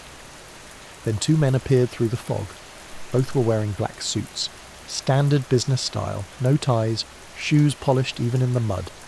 They didn't look like they belonged in a cornfield at night. One of them looked at me and said, without introduction, "Are you prepared for what's beneath the soil?" His voice was soft, almost a whisper, but it cut through the silence like a knife. I blinked, confused. "What do you mean?" They didn't answer. The second man just stared, eyes dark, unreadable. I took a step back, my skin prickling. The mist seemed to thicken between us. Before I could say anything else, they turned and walked deeper into the field, fading into the fog like ghosts. I called out to them, but the mist swallowed my voice. I stood there for a long time, trying to make sense of it all. The voices, the question, the sudden appearance of those two men. When dawn broke, I came back with the farmer and some deputies. The crop circle was gone, not trampled or disturbed, just gone. The corn was standing tall again as if nothing had happened. No footprints, no signs of machinery, nothing. I still have the photos I took the night before. The mist in them looks thicker than I remember, almost like a curtain. I don't talk about what happened much. The circle, the men, that question. Sometimes I wonder if it was just some strange dream, or if I really was out there with something I can't explain. But every now and then, when the mist rolls in thick over Melrose, I remember the question echoing in my mind, and I realise I still don't know the answer. The first time I noticed the black sedan parked across the street from my house, I thought maybe it was just someone visiting a neighbour. It was late around 11 p.m. on a Tuesday, and the street was quiet except for the occasional passing car. The sedan was a newer model, totally blacked out windows, clean, unmarked, no plates, parked perfectly parallel to the curb like it had been there all day. I stepped out onto my porch just to get a look at it, but the driver didn't move, just sat there, engine off. I figured maybe someone was waiting for a friend or something, didn't think much of it then. The next night, same car, same spot. I wasn't sure if I was imagining it, so I asked my neighbour Tim if he'd seen anything strange. He said he hadn't noticed a thing. But over the next week the car showed up every night around the same time. Never moved, never made a sound. I started feeling a little uneasy, but didn't want to jump to conclusions. I kept an eye on it from my living room window. The tinted windows made it impossible to see the driver, but I was sure someone was in there. That was when the photo started. It happened about 2 weeks before the car showed up. I'd been driving home late on State Route 42, that stretch of highway that cuts through the edge of town, mostly empty at night. I pulled over at one of the roadside overlooks just to stretch my legs and get some fresh air. The sky was clear, stars bright, a little chilly. I pulled out my phone, started scrolling through some old photos, then glanced up and saw it. There was something hovering maybe 50 ft above the highway right over the centre line. It looked like a dark shape, smooth and kind of rounded, but no wings or anything you'd expect on a helicopter or plane. No blinking lights, no noise, just floating there, perfectly still. I fumbled with my phone and snapped a few pictures. It was hard to focus. The thing seemed to absorb the light around it, making it hard to tell where it ended and the sky began. I remember the streetlights below flickered like the power was struggling. It was the strangest thing. After a few minutes, it slowly drifted to the right, out over the trees, then vanished as quietly as it had appeared. I got back in my car and drove home without thinking too much, though the whole time I felt like I was being watched. A couple of days later, the black sedan started showing up outside my house. That's when the quiet started to get heavy. The way the car just sat there, windows blacked out, no headlights or brake lights, but definitely watching. I told myself, maybe it was just coincidence, someone staking out the neighbourhood for some reason. But why me? I didn't have any enemies, I didn't owe anyone money, I hadn't had a fight or anything. The only thing different was the photos. I thought about deleting them, but something made me keep them. I didn't show anyone, not my friends, not my family, just saved them on my phone. One night, about a week after the car appeared, I stepped outside to smoke, and the sedan was there. Just like always, I noticed a shadow moving behind the tinted windows, just a slight shift. The driver turning his head slowly watching me. I swallowed hard and went back inside, locked the door, checked the windows. I kept thinking, maybe I was just being paranoid. But then one evening around 900 p.m, there was a knock at the door. Not the usual kind. Soft, deliberate, like someone trying to avoid making noise, but still getting my attention. I opened it a crack and saw a man standing there. Black suit, perfectly pressed, no tie. He looked ordinary enough, but there was something about the way he held himself. Calm, too calm, like he'd rehearsed this moment 100 times. He didn't smile, didn't say hello, just handed me a small plain business card. No name, no company, nothing but a single line printed across the centre in black ink. Forget the pictures. His voice was barely above a whisper. Before I could say anything, he turned and walked away. The street was empty, no car waiting, no one else in sight. I looked down at the card. The paper was thick, almost unnaturally smooth. I wanted to throw it away, but instead I stuck it in my pocket. After that night, the black sedan stopped showing up. But the photo stayed on my phone, and sometimes when it's dark and quiet, I catch myself glancing out the window, half expecting to see those blacked out, windows staring back. I don't know who that man was or what he wanted. I don't know if I should delete the pictures or keep them. All I know is that sometimes when I look at those photos, I see more than just a shape hovering over the highway. There's something watching back, and I don't think I'm supposed to see it. I was chasing a storm out in the Oklahoma plains late April, kind of that either breaks or makes you if you're into this sort of thing. I've been doing it for years, mostly freelance now, picking up gigs for local news and weather sites. Nothing fancy, just me, my truck and a camera. That afternoon, the sky was this insane mix of dark grey and green, the kind that makes you feel like the air itself is charged. I was following a funnel cloud northwest of Tulsa, just off some empty back roads. The wind was howling, dust whipping around, and the storm was building fast. I pulled over on a gravel shoulder, set up my camera on the tripod, and started filming the funnel from a safe distance. The cloud was rotating steady, thick at the base, tearing across the flat land. I was focused on the usual stuff. The swirling dust, lightening off in the distance, the way the clouds shifted and twisted. Then, out of the corner of my eye, I caught something that didn't fit. There was a faint shimmer, like a reflection, or maybe a heat haze just above the funnel's tip. I adjusted the zoom and got a better look. At first I thought it was debris caught in the updraft, but this was too smooth, too precise. It looked like some kind of metallic object floating or hovering, catching the fading sunlight in a way that made it gleam. The shape was vague, sort of oval, maybe the size of a small car, but it moved slowly, deliberately, not spinning, not tumbling, just holding position, like it was watching the storm or riding its edge. I kept filming, heart pounding, trying to stay steady. The wind was getting worse and I could feel rain starting to spit. The whole thing lasted maybe 2 minutes before the funnel started shifting direction and the metallic shape faded away behind it, swallowed by the clouds. I packed up fast and started heading back toward town, adrenaline buzzing but trying to keep my head clear.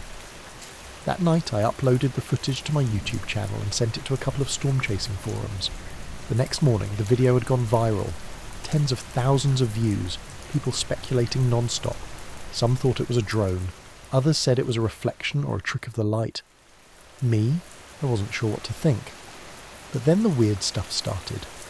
Around noon, the day after the video went viral, I got a call on my cell from a number I didn't recognise. The voice on the other end said they were an insurance agent asking if I'd had any recent wind damage to the brain. I laughed it off at first, thinking it was some prank or a weird joke, but the voice was serious, almost clinical, like they were reading from a script. "We're just checking for any cognitive impairments caused by severe wind exposure," they said. "It's routine for anyone involved in high-risk weather events." I told them no, I was fine, and asked who they were with. The line went silent for a moment, then the caller hung up. I tried calling the number back right away. It was disconnected. That was when the footage vanished. My YouTube channel was still there, but the video itself was gone. No explanation, no takedown notice, nothing. I tried uploading it again from my backup copy, but it wouldn't process. I asked around in the forums, but anyone who had saved or shared it seemed to lose their copies too. Files corrupted or mysteriously deleted. After that, I started noticing other things. My phone would beep randomly with no notifications. Sometimes when I looked up the sky, there'd be strange reflections or quick flashes in the clouds. Nothing solid, just flickers, like something was trying to stay hidden, but couldn't help revealing itself. One night, driving home from a diner, my radio cut out completely for a full 5 minutes. No static, no sound at all, just dead silence, even though the engine and everything else were fine. I checked my car the next day. No issues. I kept waiting for someone official to contact me, maybe asking for the footage or an interview. Nothing. It's been a couple of months now. I still chase storms, but I stay away from funnels and anything that gets too close. Sometimes I wonder if I imagined the whole thing. The metallic shape, the call, the missing video. But the memory of that shimmer above the funnel cloud that's burned in there. I don't know what it was. I just know it wasn't part of any storm I'd ever seen before. I was hiking alone one Saturday afternoon in the Bitterroot National Forest out in Montana. It was early October, just when the leaves were starting to turn, and the air had that crisp edge to it. Not cold, but cool enough that you knew winter wasn't far off. I'd picked a less popular trail, one I hadn't been on before, hoping for some quiet and maybe some good photos of the changing trees. The day was mostly normal, the usual sounds of birds, rustling leaves, distant streams. But about halfway through the hike, as I crossed a small ridge and started down into a hollow, everything changed. The forest just went silent. I don't mean it was quiet in the normal sense. It was more like someone hit a mute button. No birds, no wind in the trees, no rustle of animals moving through the brush. Even the distant sound of a stream seemed gone. I stopped walking, stood still, and looked around. The air was still, almost too still. It felt unnatural. I shrugged it off, figuring it was some weird pocket where the wind didn't reach, or maybe a rare moment with no birds. But the silence pressed in on me, and the forest felt heavy, like it was holding its breath. Then I noticed something up ahead in the clearing. At first I thought it was a black tarp or some kind of equipment.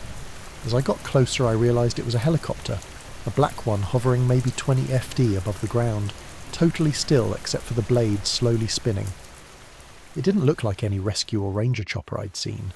It was matte black, no markings, and had this low humming sound that was almost mechanical, like a different kind of engine.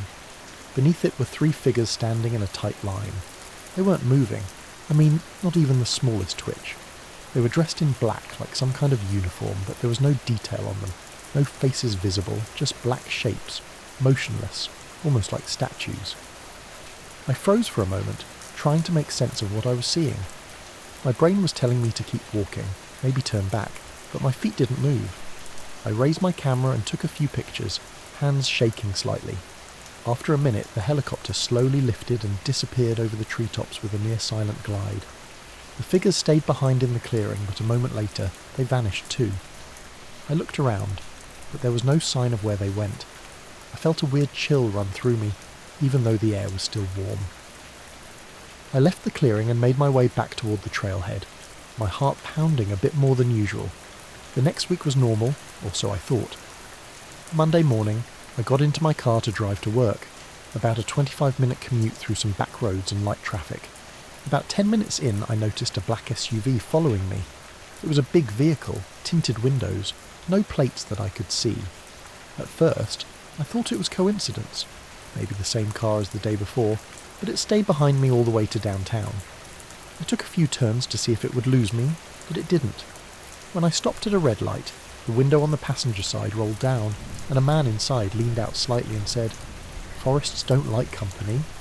His voice was low and calm, but there was something about it that unsettled me more than the words themselves. I didn't answer. The light turned green and I pulled away. The SUV kept its distance, but followed for another few miles before disappearing. I couldn't shake that phrase. What did he mean? Was it some kind of warning? I tried to tell myself it was a joke or some random line, but it stuck with me. Over the next few days I kept an eye out for the SUV, but it never showed again. Still, I felt like I was being watched. My phone battery started dying faster than usual, and sometimes I'd catch flickers of movement in the corners of my eyes, shadows that vanished when I looked directly. I thought maybe I was just stressed or tired, but the memory of that silent clearing and the helicopter stayed with me, and the 3 figures standing so still like they belonged to some other world I wasn't meant to see. I never went back to that part of the forest. I don't know if I'll ever figure out what was really happening that day, but sometimes when the wind is low and the trees stand quiet, I still feel like those black shapes are watching from somewhere out there. I started the podcast almost 2 years ago, mostly as a side project. My name is Jamie Taus. I live in Asheville, North Carolina, and I've always been into weird stories, especially the kind people write off as conspiracy or urban legend. Nothing crazy, just local mysteries, odd disappearances, things that don't quite add up. Last month, I put out an episode about a UFO sighting from the 1970s that's been unsolved and mostly forgotten. The guy who reported it, a trucker named Walt, claimed he saw some strange lights hovering over a stretch of highway near Cherokee, then lost time. The official records are thin, and most locals treat it like a campfire tale. But I found some old audio interviews and pieced it together. The episode got more listens than anything I'd done before.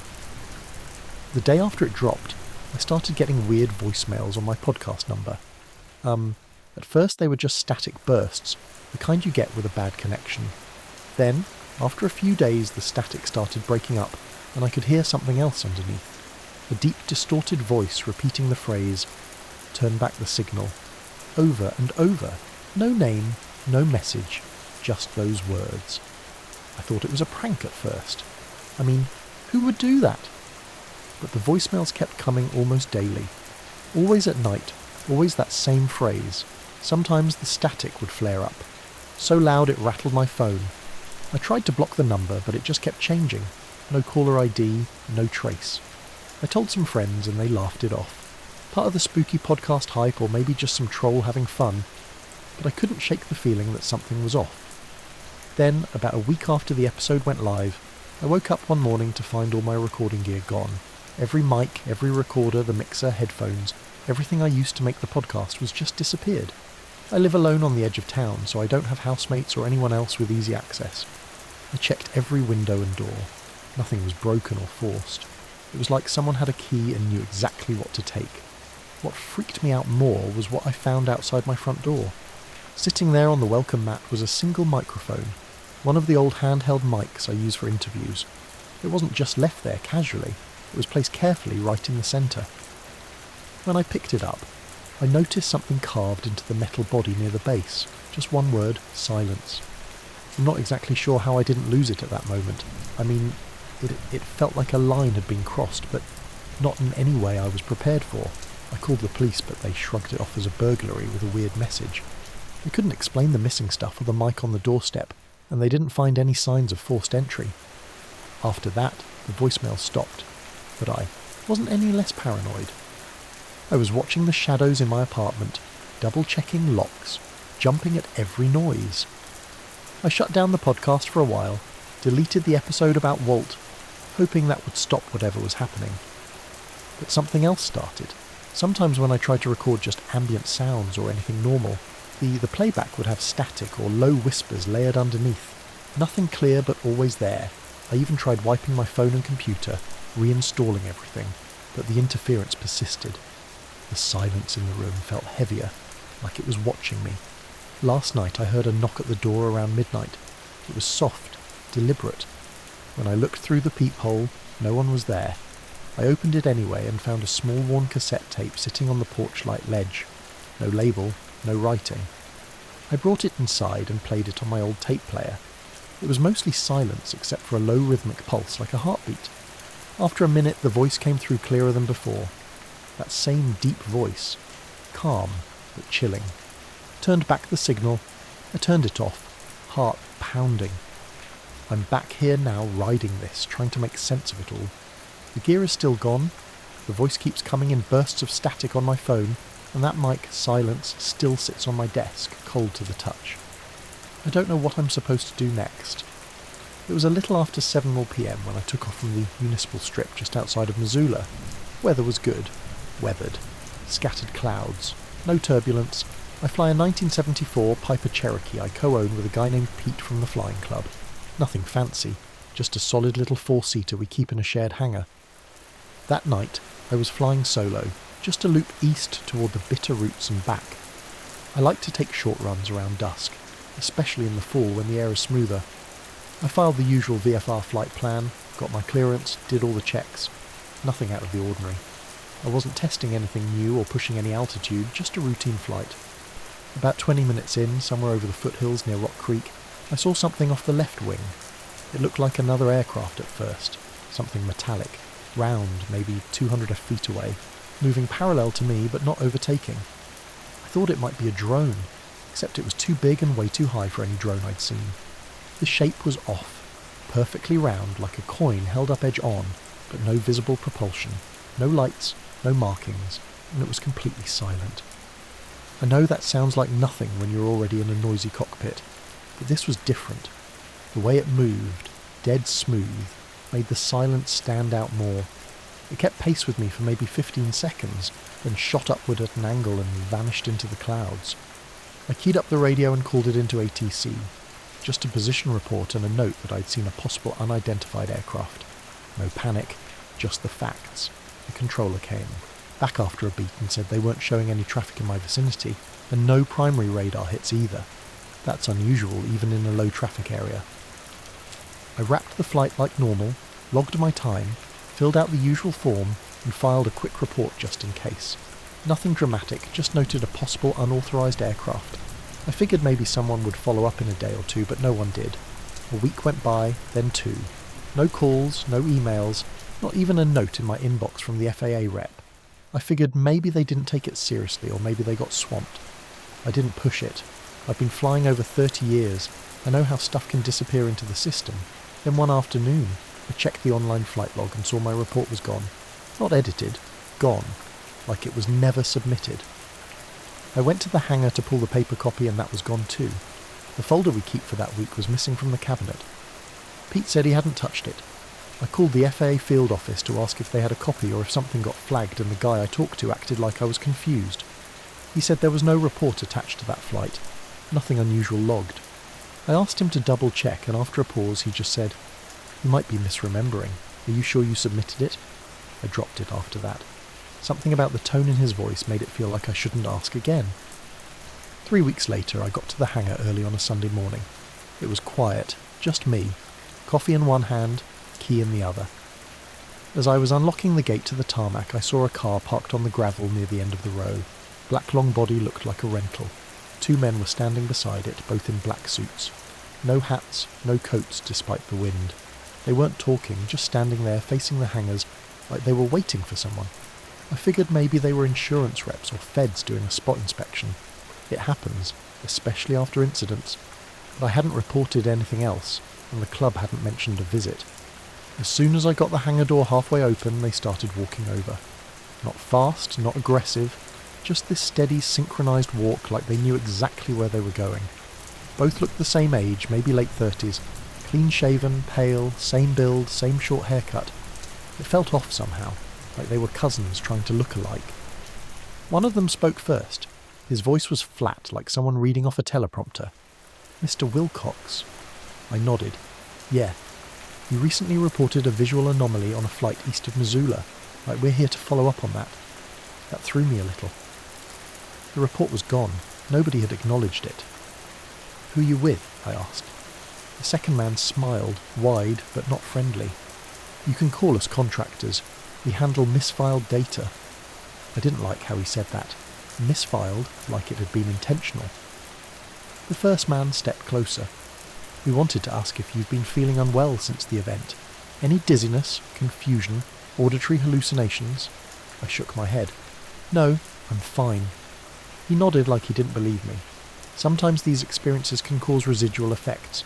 It's not uncommon for pilots to conflate visual artifacts with airborne debris or weather phenomena. I was starting to get irritated. I know what I saw. It wasn't a weather balloon. It wasn't debris. They didn't respond right away. The second guy glanced toward the hangar, then looked back at me. "We'd recommend you take a short leave from flying," he said. "Just a few weeks. Let things settle." "I'm not grounded," I said. "No one's filed anything." "Not yet," he replied. The first man looked at me for a long moment. Then he said, "Still chasing the sky, huh? Chippy?" My stomach dropped. I hadn't heard that nickname since I was 10. My grandfather used to call me that. I don't even remember why. It wasn't written anywhere. Not on any license, not on social media, not on anything official. I didn't say anything. I just stood there while they turned and walked back to the car. The wind picked up a little. The gravel under their shoes didn't crunch. They pulled away without another word. That night I went back and checked everything I had. Emails, notes, cloud backups. Every trace of the original report was gone. Even the local copy I'd saved on my laptop had been overwritten. Just a blank document with the file name still there. Pete said he saw the same car parked down the road the next evening, just idling near the tree line. I haven't flown since. I was out walking the dog when I saw it. This was 2 winters ago, early February. Cold, but not snowing. I remember that because the sidewalk was dry and I hadn't bothered with boots, just old sneakers and a hoodie pulled over my head. It was around 12:45 a.m. I always take Benny out late before bed. He's a shepherd mix, mostly calm, but if he doesn't get that last walk in, he'll pace all night. We live in a quiet neighbourhood in Spokane Valley near Pines in 16. Nothing special. Ranch-style houses, older trees, not much traffic after dark. Benny and I were coming back up our street, maybe 5 houses from mine, when he suddenly stopped and stared straight up. At first I thought he was just watching a bird or maybe an owl, but when I looked up, I saw it too. A triangle, not a plane. I've seen enough jets and stuff flying over to know what they look like. This thing was big, blacker than the sky. No lights except for 3 faint white ones at the corners. It moved slower than anything that size should have been able to. No engine noise, no wind disturbance, just gliding like it was weightless. It passed overhead, maybe a couple of 100 feet up. I remember how quiet it got. Not just the object, but everything. Like the sound around us just dimmed. I couldn't hear my footsteps or the dogs breathing. It was like someone turned the world's volume knob halfway down. Benny didn't bark. He just sat there and stared until it disappeared behind the trees to the north. I checked my phone to take a photo, but the screen was frozen on the lock screen. Wouldn't swipe.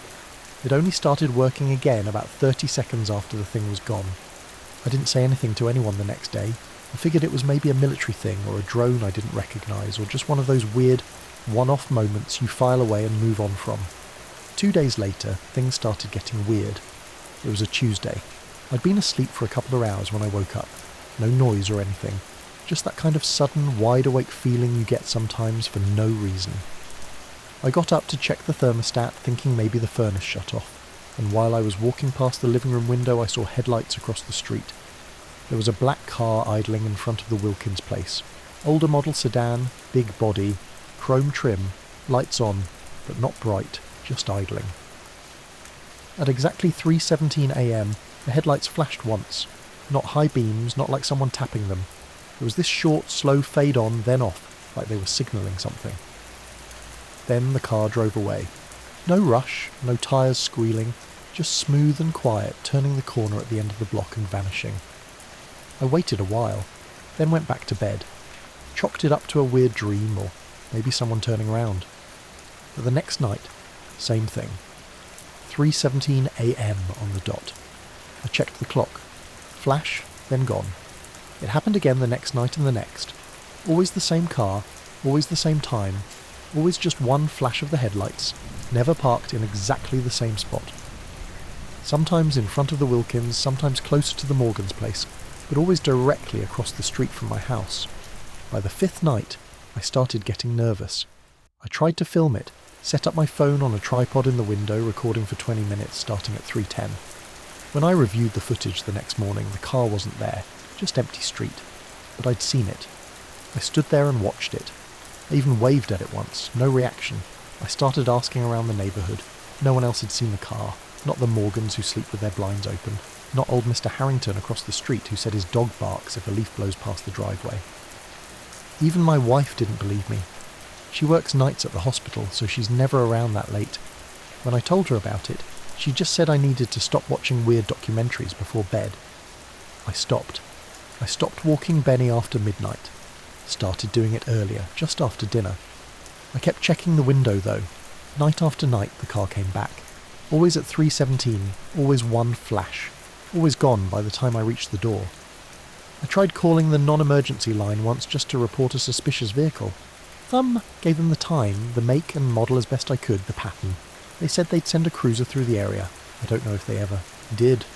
Nothing changed. Then about a week into this, I stayed up late and waited outside on the porch. I kept all the lights off and stood behind the column so I wouldn't be seen from the road. Benny was inside pacing. He didn't like it when I was out of sight lately. At 3:17, the car pulled up again. No headlights this time, just the faint glow of running lights. It stopped directly across the street. Engine stayed on. I couldn't see inside. The windows were too dark. I remember it didn't look dusty or weathered, just clean, like overly clean. No license plate on the front. I stepped out a little, just enough to get a clearer look, and the driver's side window rolled down halfway.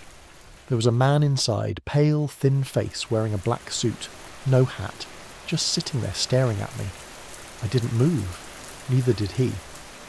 Then after maybe 10 seconds, he lifted his hand. Not a wave, just held it up flat like a stop signal and slowly rolled the window back up. The car pulled away without flashing its lights. That was the last time I saw it. The next few nights I kept watch. Nothing came. No headlights, no idling, just an empty street. I told myself I was relieved, but in the back of my mind I kind of missed it. At least when it was showing up I knew where to look. Now I just keep checking the street at 3:17 out of habit. And sometimes, I swear I hear a car idling down the block, but when I look there's nothing there. It happened 2 summers ago during the Pacades. I'd driven out to the middle of nowhere, a place about 30 miles east of Lander, Wyoming. County Road 221. Nothing out there but scrub hills and a single busted windmill. I knew the area because I used to do field work out that way. Quiet spot, no light pollution. I'd planned to park the truck off the shoulder, throw a blanket in the bed, and watch the show with a thermos of coffee and a camera. The sky was completely clear, No clouds, no moon, just stars. I was out there by 11, way earlier than peak activity, but I didn't care. I've always liked the solitude. No service out there either, which honestly made it better. The first few hours were uneventful. I dozed off around 12:30, and when I woke up a little after 2 a.m, the sky was lit up. I sat up, pulled the camera out, started clicking long exposures. I had a basic tripod rigged up in the truck bed and was just letting the shutter roll. Then somewhere past 3 I noticed something weird on the road behind me. At first I thought it was just the tripod's shadow, but it didn't move when I moved. It was a shape. A person maybe 50 feet back, just standing dead centre on the road. No flashlight, no movement, just a silhouette. I stared at it for a while, thinking maybe someone pulled off and walked over. But I didn't hear a car, nothing. No footsteps on gravel, no crunch of tyres. And this person, if it was a person, didn't shift or turn or do anything normal. I turned my headlamp on and shined it toward them. The beam hit the road, lit up the shoulder and brush, but didn't catch their face. They didn't flinch or shield their eyes or step back, just stood there. I grabbed my phone and took a picture. No zoom, just one quick shot before the light started fading. As soon as the shutter clicked, they turned around and walked into the dark. No sound, just gone behind the low slope on the other side of the road. I got out and walked a little closer, thinking maybe they needed help. I called out. No answer. I didn't want to chase someone through the brush in the middle of nowhere. So after a minute or two I went back to the truck. I checked the photo. It showed a figure. All right. Thin, too tall, maybe wearing black or something close to it. The arms looked too long and the head was oddly shaped. Not a hat, not hair. Almost featureless, like the face was turned away or blurred. I figured it was a trick of the light, some camera artifact. It creeped me out more than I wanted to admit, but I saved it and locked the phone. The rest of the night was quiet. No more weird figures. I watched the meteors a bit longer, then left just before dawn. I didn't think about it again until the next day. That's when things got strange. I stopped for gas at a Conoco in Riverton on the way back to my place. It was early, maybe 7 a.m. I went inside to use the bathroom. Just a quick stop. The place was empty, just the cashier behind the counter and nobody else. As I was drying my hands, the door opened behind me. A man in a black suit stepped inside.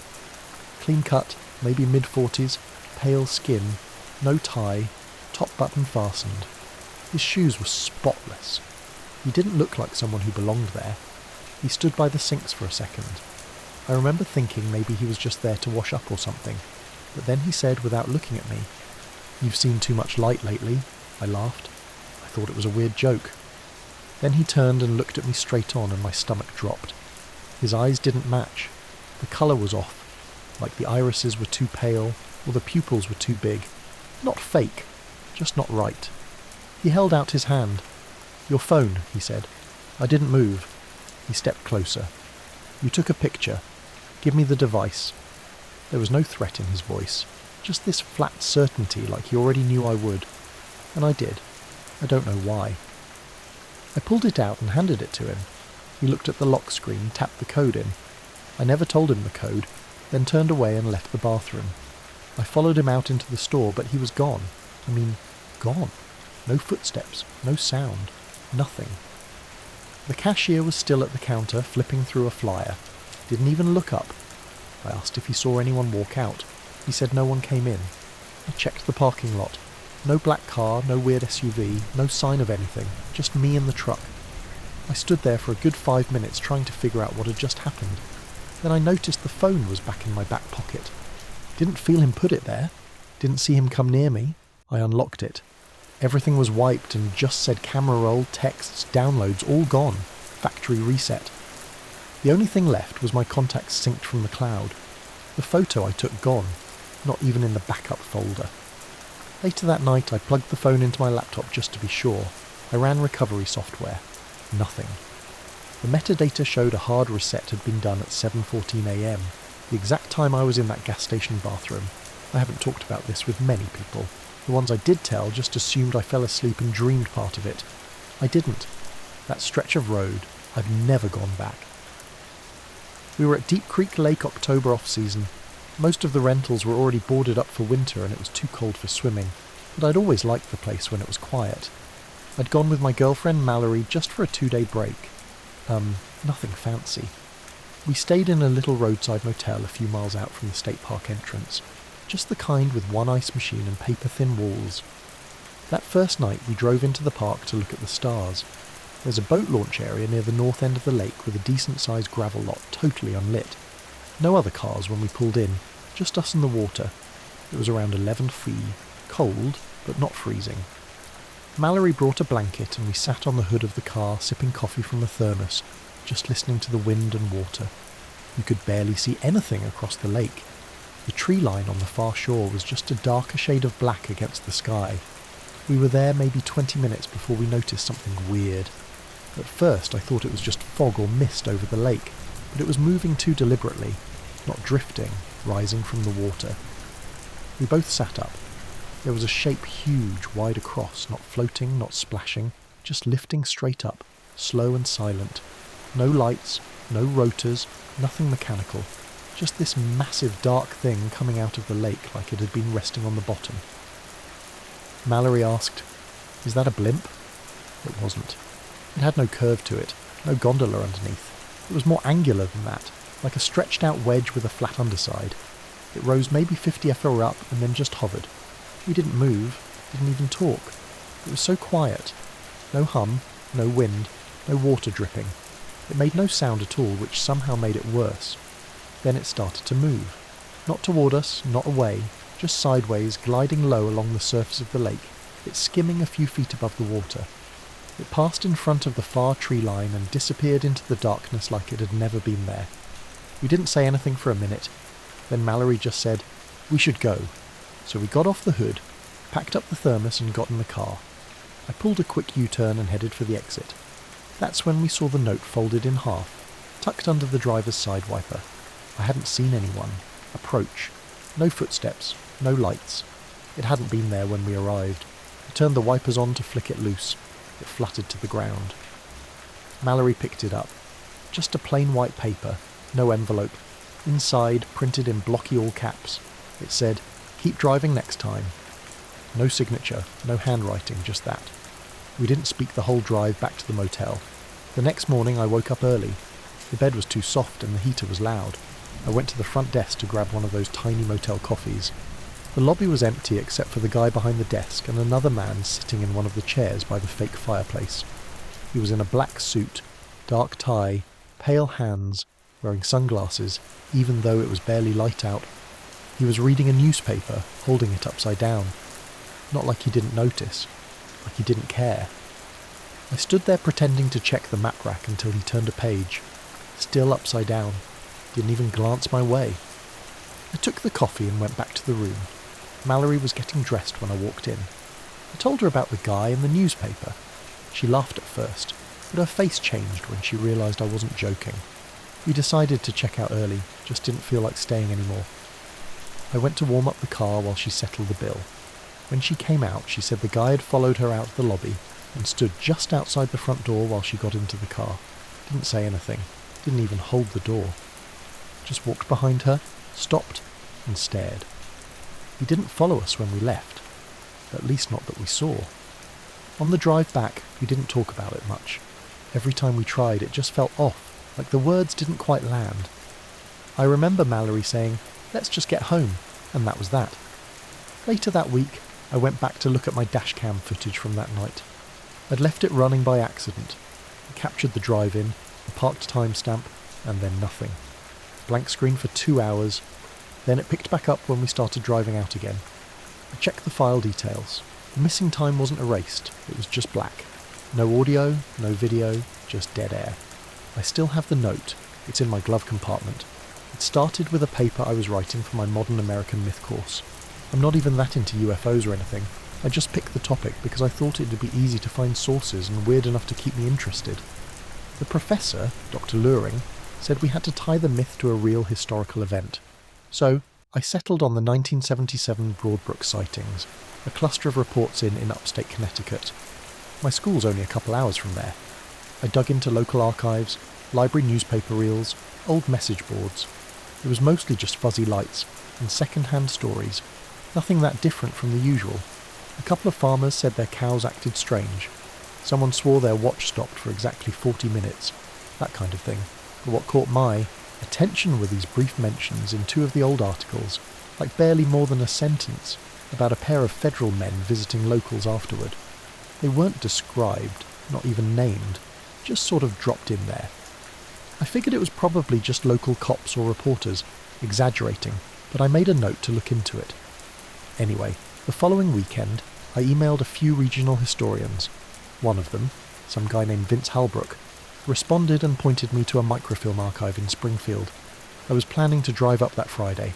Then I got the email. It hit my inbox Tuesday night around 8:20 p.m. I was sitting at my desk in the dorm, finishing up some notes and half watching TV with my roommate Aaron. The sender was listed as Dr. Harlan Oakes from an address I didn't recognise. Oakes.faculty@SONGEDU. I'd never heard of him. The subject line was just stop. The body of the email said, "You're looking in the wrong places. There are things that are not meant to be named. Move on. This is your only warning. No greeting, no signature, no attachments, just that." I looked up SUNA, Southern University of New Hampshire, and there was no Dr. Harlan Oakes listed on their staff directory. I checked the email headers, and it looked legit. No signs of spoofing. It had passed through normal campus filters. I told Aaron and showed him the message. He just shrugged and said, "Someone was messing with me. Probably someone in class who knew about my topic." I figured maybe he was right. About 5 minutes later, maybe less, the fire alarm went off. Not just ours, but the whole dorm building. Loud, shrill, strobing red lights. Everyone groaned and started heading out into the courtyard. It was cold. Early March, wet pavement, a little wind. Everyone stood around in sweats and hoodies. Then I noticed them. 2 men across the street just standing there. They weren't talking, not to each other, not to anyone, just still. Both wore black suits, black coats over them, but short, not overcoats.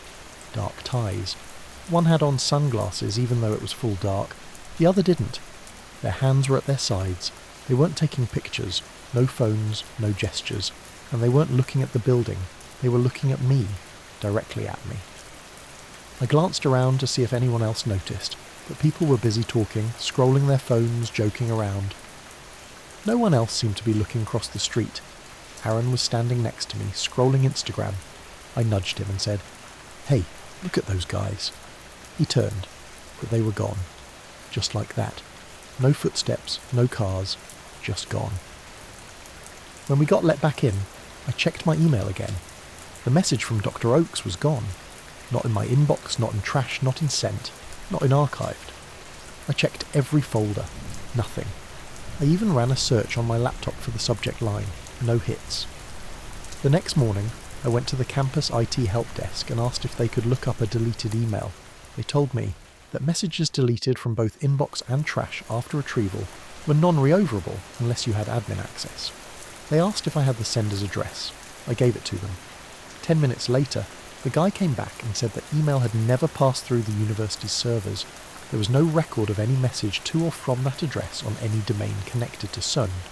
I dropped it after that, switched my paper topic to something about Elvis sightings in the 80s. It didn't feel like a coincidence, and every time I walked to class for the rest of the semester, I kept checking over my shoulder, and I was driving through the Mojave Desert late one night trying to get from Las Vegas back to LA. My car was low on gas, and the sun had been down for hours. The highway stretched out in front of me, just dark asphalt cutting through the emptiness with nothing but scrub and cacti on either side. I wasn't in a rush, but the silence and the vastness started to get to me after a while. Around 1 a.m, I spotted someone standing on the shoulder up ahead, waving like they needed help. At first, I thought it might be someone who'd broken down or needed a ride. It was odd because it was just miles of empty desert and no other cars in sight for a good stretch. The figure looked like a man dressed in a black suit standing completely still. When I got closer, I slowed down, ready to offer help, or at least see what was going on. But as I passed, the guy didn't move his arms like someone waving for help. He just held his hand up, palm out like a rigid signal. His face was expressionless, almost blank. I couldn't make out details, but there was something off about him, like he wasn't fully there, or like he was watching me in a way that didn't feel human. I felt a chill despite the desert heat. I didn't stop. The moment I passed him, my GPS glitched hard. The screen flickered, then went black for a second, and when it came back on, the route had reset. Instead of continuing to LA, it redirected me back toward the same spot I just passed. I thought it was a glitch and tried to punch in my destination again, but every time I entered it, the GPS kept rerouting me in a loop, leading me right back to that stretch of highway, right where the man had been standing. I pulled over and shut off the car to check my phone for signal, but there was none. No bars, no Wi-Fi. It was like I'd been cut off from everything. I thought maybe the car's system was just acting up and rebooted it, but nothing changed. The GPS insisted on sending me back to that exact place.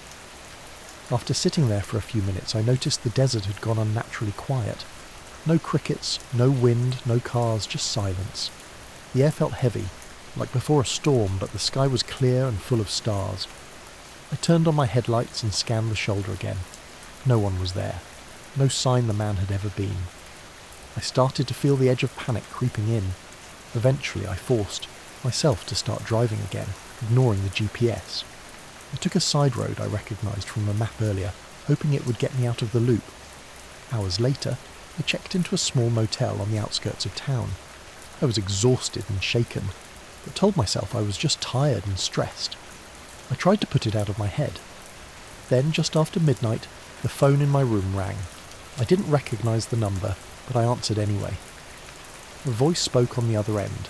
Calm, cold, and strangely calm. "You were right not to stop," it said. "Not everyone is." The line went dead. I stared at the receiver for a long time before hanging up. I didn't sleep much after that. The next morning my GPS worked fine again. I left the motel heading home, but I kept thinking about that figure on the side of the road, the loop and the call.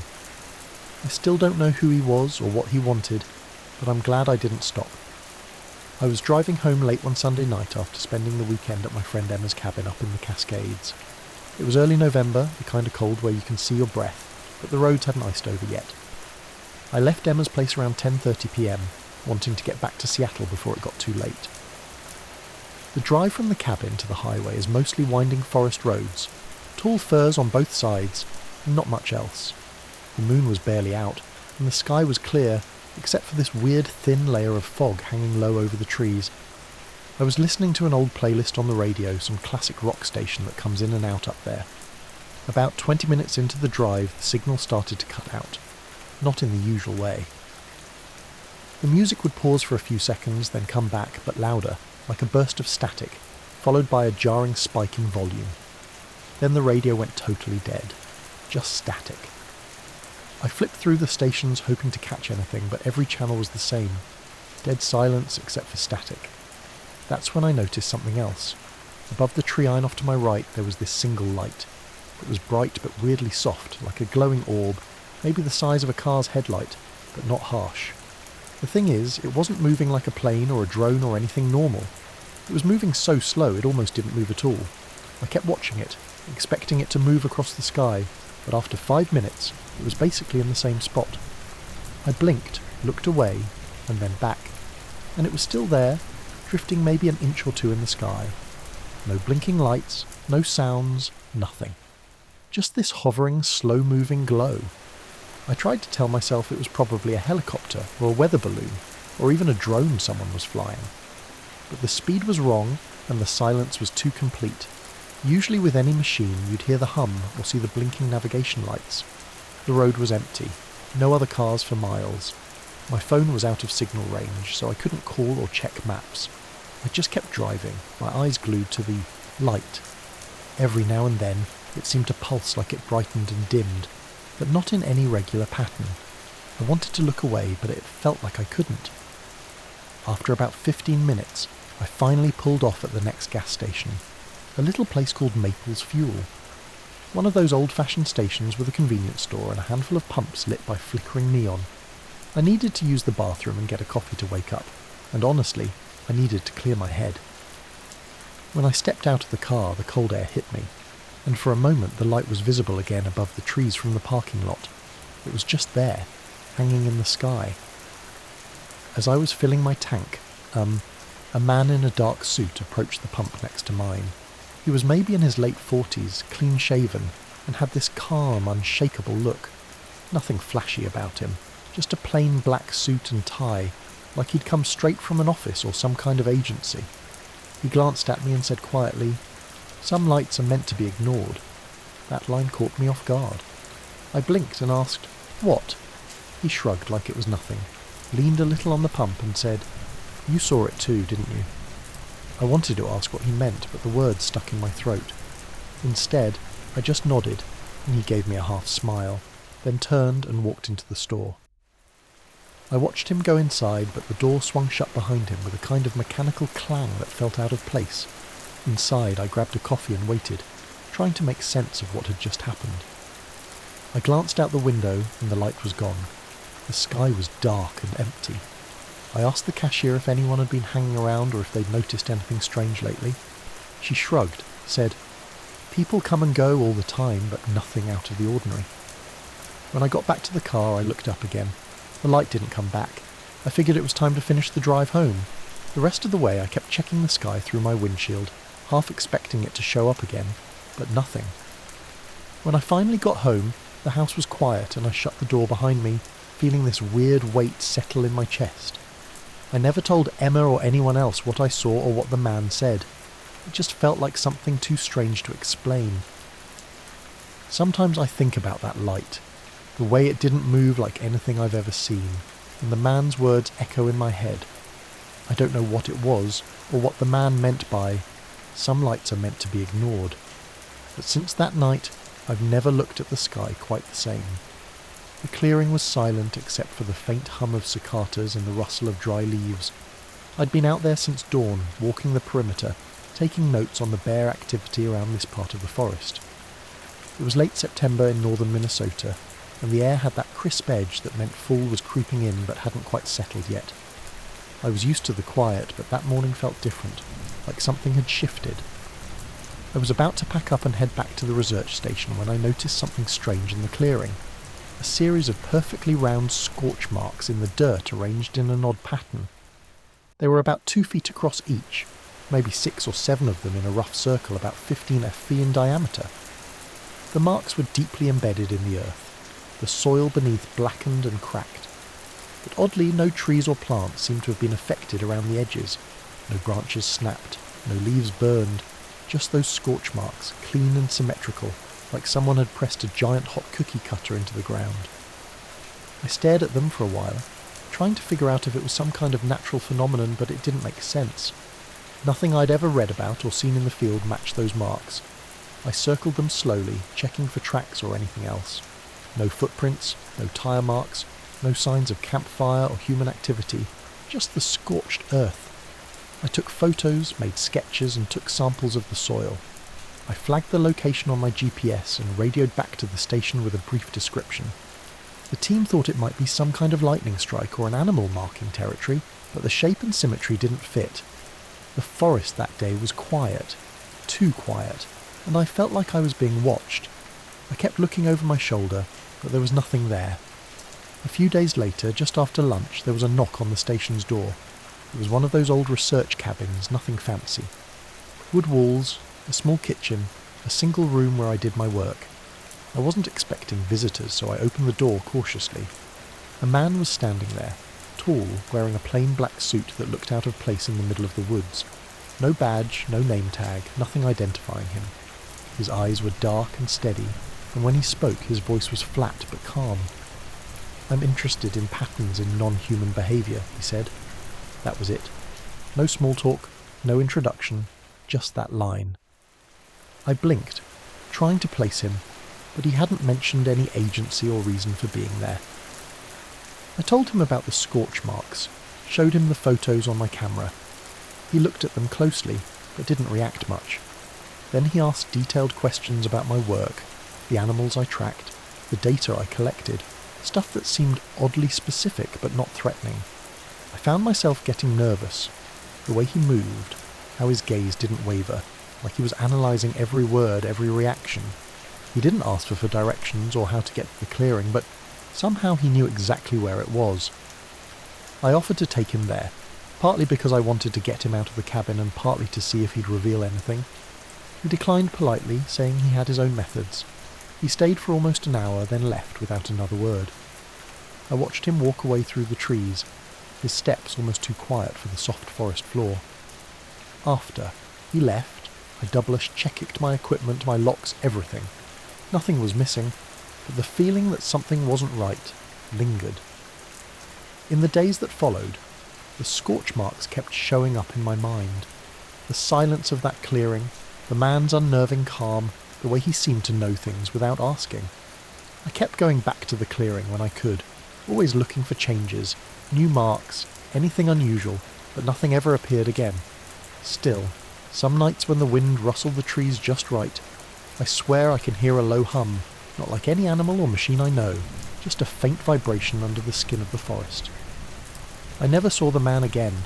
No calls, no messages, just that one visit and a feeling that whatever was out there wasn't interested in me, but it was watching. The morning started like any other, though I guess that's true for most stories like this. I was up early around 5 a.m, because I'm the kind of person who likes to catch the river when it's calm, especially in late spring around Seattle. I'd taken my usual walk along the Green River Trail, the one that runs just a couple blocks from my place in Tequila. It's quiet at that hour, mostly just the sound of water and the occasional bird waking up. That day it was foggy, thick, lowanging mist that made everything look soft and kind of blurry. I was walking, hands in my jacket pockets, eyes mostly on the path, when I noticed this weird glow just over the water. It wasn't the sun, too early for sunlight, and the sky was still grey and clouded. The glow was low, maybe 10 feet above the river's surface, moving slowly upstream against the current. At first I thought it might be a reflection of some fishing lights or a boat, but there was no boat, no sound, nothing usual, just this pale blue-green light hovering, shifting gently like it was floating on the mist itself. I stopped and stared, blinking a few times to make sure I wasn't imagining things. There was no noise, no buzzing, no humming, nothing. Just that strange steady glow moving slowly along the water, barely making a ripple. It felt like the whole river was holding its breath. I didn't get closer. Something about it felt wrong. Like disturbing it would be a bad idea. So I kept walking, glancing back every so often until the fog swallowed the light completely. That was around 5:15 a.m. I got home around 6, sleepy but wanting coffee. When I pulled up in front of my small townhouse, the front door was slightly ajar, just cracked open enough that I could see the inside from the street. My heart jumped. I live alone. I always locked the door, especially at night. I stood frozen for a moment, not trying to think what to do. I didn't hear anything. No footsteps, no voices. The neighbourhood was still dead quiet except for distant cars on the main road. I took a deep breath, pulled out my phone, and texted my brother Mark. Door's open. Don't come over or anything, but I might need you to check this out. He's a cop, so I figured if something was wrong, he'd know what to do. Then I slowly pushed the door open the rest of the way and stepped inside. Nothing looked out of place. No drawers open, no mess. The couch cushions were where I left them. The TV was off. The only weird thing was the clocks. Every clock in the house, wall clock in the kitchen, alarm clock on my bedside table, even the microwave, all read 3:33. That creeped me out, not because of the numbers exactly, but because I know the clocks don't keep perfect time. They're usually off by a few minutes here and there. The fact that every single one stopped at exactly 3:33 made no sense. I thought maybe the power had gone out briefly overnight, but none of the lights were flickering and my phone was fully charged with no warnings. I called Mark, told him what was up. He said he'd swing by after his shift in the afternoon, but I told him it probably wasn't urgent. I spent the day double-checking the locks, changing the code on the front door keypad, and moving around the house more than usual. The quiet felt different now, heavier somehow, like the air was thicker. That evening around 7 I took my usual walk through the neighbourhood park just across the street from my place. There was a man sitting on the bench at the far end near the playground.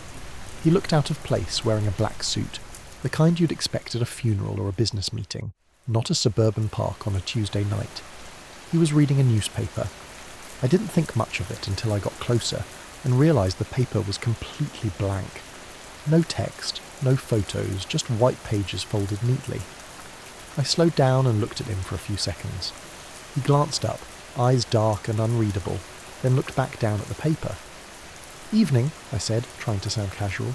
He didn't respond. I felt this weird chill run down my spine. The air around him seemed colder. I nodded politely and kept walking. Once I was home, I locked every door twice and checked the windows again. Over the next few days, nothing else strange happened. No lights on the river, no unlocked doors, no silent readers on benches. But every time I looked at my clocks, I caught myself glancing at them longer than usual. Sometimes when I'm sitting on the couch or making coffee, I get this feeling like someone's watching me from just outside the window, even though I don't see anyone. I don't know what I saw on the river that morning or why my door was unlocked when I got home, but it all feels connected. I haven't told anyone else. I'm not sure I want to. The first thing that felt off was the silence. Me and Mike had been out camping in the White Mountains for a couple of nights. Nothing special, just some beers, the usual stuff, a little hiking during the day. The sky was clear that night, cold but clear. We'd built a fire near the clearing where we pitched our tents, and around midnight we decided to just lay back and watch the stars. That's when we noticed the light. At first it was just a faint glow above the trees, kind of like the way the moon sometimes throws shadows on the treetops. But this was different. It was a narrow beam, kind of like a flashlight or a searchlight, moving slowly side to side, sweeping over the pine branches. What was weird was there was no sound, no hum of a helicopter or drone, no motor noise, nothing.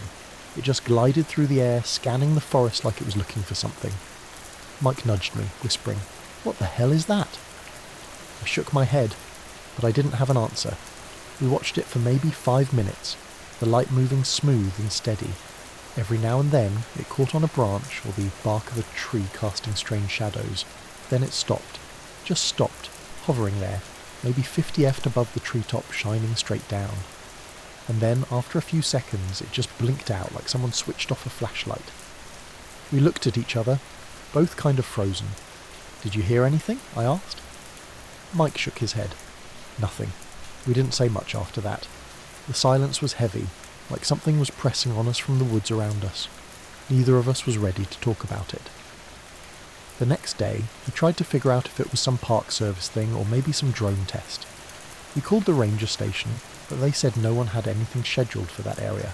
No notices, no reports. Weeks passed. We didn't bring it up. It was like we both wanted to pretend it never happened. Then about 3 months later, we got the email. The sender was just listed as control. No name, no address, just that word. The subject line was blank. I hesitated before opening it. Inside was a short message, just one sentence. No need to share what you never understood. I stared at the screen, my fingers hovering over the keyboard, not sure what to do. A little while later, Mike texted me. Same thing. He'd gotten the same email from the same sender.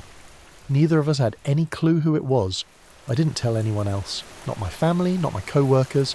It felt like some kind of message meant only for us. Sometimes I think back to that night. The quiet, the beam, the way it moved without sound.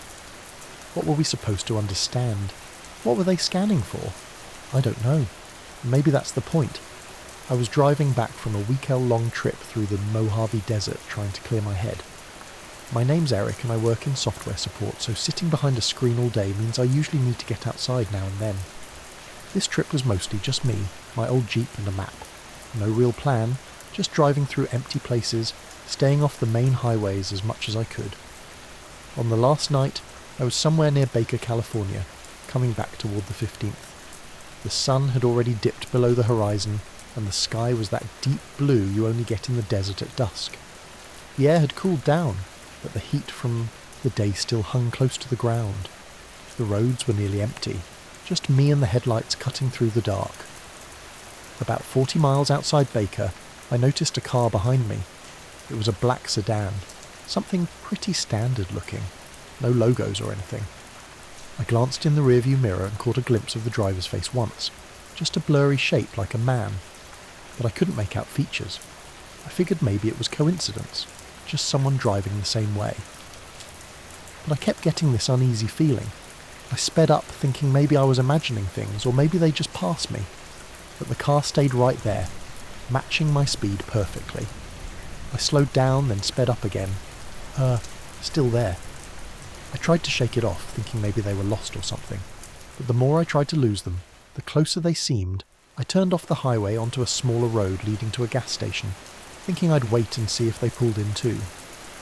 The black sedan stopped about 20 yards behind me, engine idling. I got out and started filling my tank, keeping an eye on the car. The driver stayed still, watching me. When I finished, I climbed back into my Jeep and thought about just driving off. But something held me there. I wasn't sure what, but it was like I couldn't just leave, so I waited. After a minute or two, the passenger window on the black sedan rolled down slowly, making a quiet hiss in the otherwise silent night. A man's face appeared in the window, maybe mid-40s, clean-shaven, wearing a black suit and a dark shirt. His eyes were calm but sharp, and he didn't smile. "You saw something you shouldn't," he said, voice low but clear. I blinked, surprised. "I don't know what you mean." "Drive carefully from now on," he said. Then the window rolled up and the car pulled away, disappearing into the dark like it had just melted into the night. I sat there, heart pounding, trying to make sense of what just happened. I hadn't seen anything out of the ordinary during my trip, or at least nothing I'd admit to seeing. But that look in his eyes and the way he spoke left no doubt he was serious. I didn't follow him or try to chase. I just started my Jeep and drove home, looking over my shoulder the whole way. I don't know if it was a warning or a threat, but ever since then, I've been more aware of the quiet things, the shadows moving just out of sight, the distant humming in the desert night. I don't tell people about it much. It feels like one of those things you keep to yourself because no one really believes you, or if they do, they look at you differently. But sometimes, late at night, I swear I see headlights far off on the horizon, and I wonder if that black sedan is still out there somewhere watching. I was working the late shift at Millie's Diner in Ashland, Oregon when it happened. It was a slow night, the kind where the only regulars are the night owls and a few truckers passing through. The diner itself is this old roadside place, the kind with neon signs that buzz quietly and booths with cracked vinyl seats. I've worked there for a few years now, name's Dan, and on nights like that, I usually just keep to myself, wiping down tables and making coffee. That night, it was raining lightly outside, the kind of steady drizzle that makes the windows fog up and blurs the neon glow. Around 11 p.m, 2 men walked in. Both wore black suits, the kind you'd expect at a funeral, or maybe some shady business meeting. One was tall with slicked back hair, and the other was shorter, older, with thin glasses and a permanent frown. They sat in the booth by the window and ordered black coffee. I wasn't paying much attention until I heard them start talking. The words weren't loud, but there was something about the way they spoke that made me lean closer while wiping a nearby table. They weren't talking about the usual small stuff, no weather, no politics. They were discussing something about controlling the narrative and managing the fallout related to a recent sighting. The town had been buzzing a few days before about a strange light hovering over the old radio tower on the hill. People had called it a UFO, but no one had proof or any clear footage. The news was already trying to sweep it under the rug, but these two were clearly involved in whatever was going on. I kept wiping tables, but tried not to make it obvious I was listening. Then the tall guy glanced toward me. I froze for a second, caught mid-wipe. He didn't say anything, but leaned in toward the other man and lowered his voice even more. "Curiosity can be dangerous," he said. Their eyes met mine, cold and sharp, and that was enough for me to nod and say, "Got it," like I wasn't trying to eavesdrop. They finished their coffee quickly and left without a word. I remember watching them disappear into the rain, their coats pulled tight, the streetlights reflecting off the wet pavement. After they left, the diner felt different. The usual hum of the place felt quieter, almost like the walls themselves were holding their breath. I couldn't shake the feeling that something was watching me. Not in a spooky way, but like I'd stumbled into something bigger than a couple of guys talking. The next morning, the news didn't mention the light at all. The radio tower was back to being just an old piece of junk on the hill. But I kept thinking about those men and their warning. I've never told anyone else about it, mostly because no one would believe a late-night diner story. But sometimes when it rains and the neon lights blur just right, I swear I see shadows standing by that tower, watching, waiting. I was about halfway through a solo camping trip in northern Vermont when the weird stuff started. I didn't go out there looking for anything strange, just wanted some quiet, some time away from the city. I figured it'd be just me in the woods for a few days, which sounded perfect. I picked a spot, deep in the forest off a little logging road about 10 miles from the nearest town. It wasn't a designated campsite, just a flat clearing I found on a map near a creek. I set up my tent late afternoon, had a fire going by sunset, and spent the night reading and listening to the forest settle in. The first night was cold, but normal. I woke a few times, heard the usual night sounds, crickets, owls, the wind through the pines, nothing out of place. The second day, I hiked a bit, didn't see anyone else. When I got back to my site late afternoon, there was a faint smell in the air, kind of like burnt rubber or something chemical. I thought maybe a truck had passed nearby or something, but the road was quiet. No cars or trucks had come by all day as far as I could tell. I shrugged it off and settled in for the night. I was tired and didn't think much of the smell again. Around 4 a.m. the next morning I woke up suddenly to the sound of rustling leaves right outside my tent. Not just animals, this was heavier, like someone walking slowly and carefully through brush. My heart jumped. I froze and waited, ears straining in the dark. Then silence. The kind of silence that feels too deep. I stayed still for a while, but didn't hear anything else. When dawn broke, I unzipped my tent to let in some light. That's when I saw it. A small note pinned to the tent flap. It was a simple scrap of notebook paper folded over and stuck there with a small twig through the middle. I picked it up. Written in messy block letters was, "Go home." I looked around but didn't see anyone. The woods were quiet. My skin prickled. Then, just past the edge of the clearing near the tree, I noticed a car, a black sedan idling. The engine was running soft, steady hum, but no one was inside. The windows were rolled up, and the interior looked empty. I scanned the area, expecting maybe the owner was nearby or hiding behind a tree, but no one. I called out, but my voice felt weird in the open space. No response, no movement from the car. I wasn't sure if I was supposed to be scared or confused. The whole thing was like one of those movies where you just want to run but you're frozen in place. I started walking toward the car slowly, trying to see if someone was hidden, or maybe it was just abandoned. When I got closer, within 15 Nefanta, the engine cut off just like that. No noise, no warning. I stopped and stared. The silence came back thick and heavy. I scanned the tree line behind the car, looking for footprints or tyre marks that might tell me how it got there. Nothing. No tracks in the dirt, no crushed grass, no signs it had driven in recently. It didn't add up. I pulled out my phone to call for help, but no signal. I tried again. Nothing. That's when I noticed something else. The woods beyond the car looked different. Not physically, but the light. There was a weird haze, like a thin fog, but only around that section of trees. It didn't move or change. It just hung there like a curtain. I shook my head, trying to clear the unease creeping over me. I decided to leave. I grabbed my pack and started walking back toward my tent, glancing over my shoulder. No sign of anyone or anything. By the time I got back, the note was gone. No sign it had ever been there. My tent flap was zipped tight again, just like I'd left it. I tried to convince myself maybe I'd imagined the note or it had fallen off the flap somehow. But the memory of the car and the silence around it felt too real. I packed up fast after that. The weird smell was back, faint, but there. I kept looking over my shoulder the whole time. When I got back to my truck parked several hundred yards down the logging road, I looked into the rearview mirror. For a moment I thought I saw headlights coming through the trees behind me, but when I turned around, nothing was there. I drove straight back to town, not stopping until I hit the main highway. I told a few friends later, but they brushed it off. Probably some prank or wildlife or just nerves. I don't know. I've been back to that area a couple times since, but never near that clearing. I haven't seen the black car again, or that note. But every time I think about it, that quiet engine running with no one inside and the note on my tent, it just doesn't make sense. I was driving through Red Rock Canyon on a Tuesday evening just past sunset. The kind of evening where the sky still holds on to some light, but the shadows start stretching long and dark and the temperature begins to drop quick. I was heading home from a work trip in Vegas. Took the scenic route to clear my head. Never been a fan of the freeway if I can help it.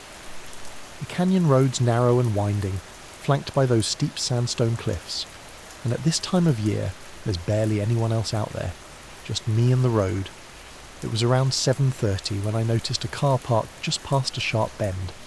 One of those old black sedans with no plates.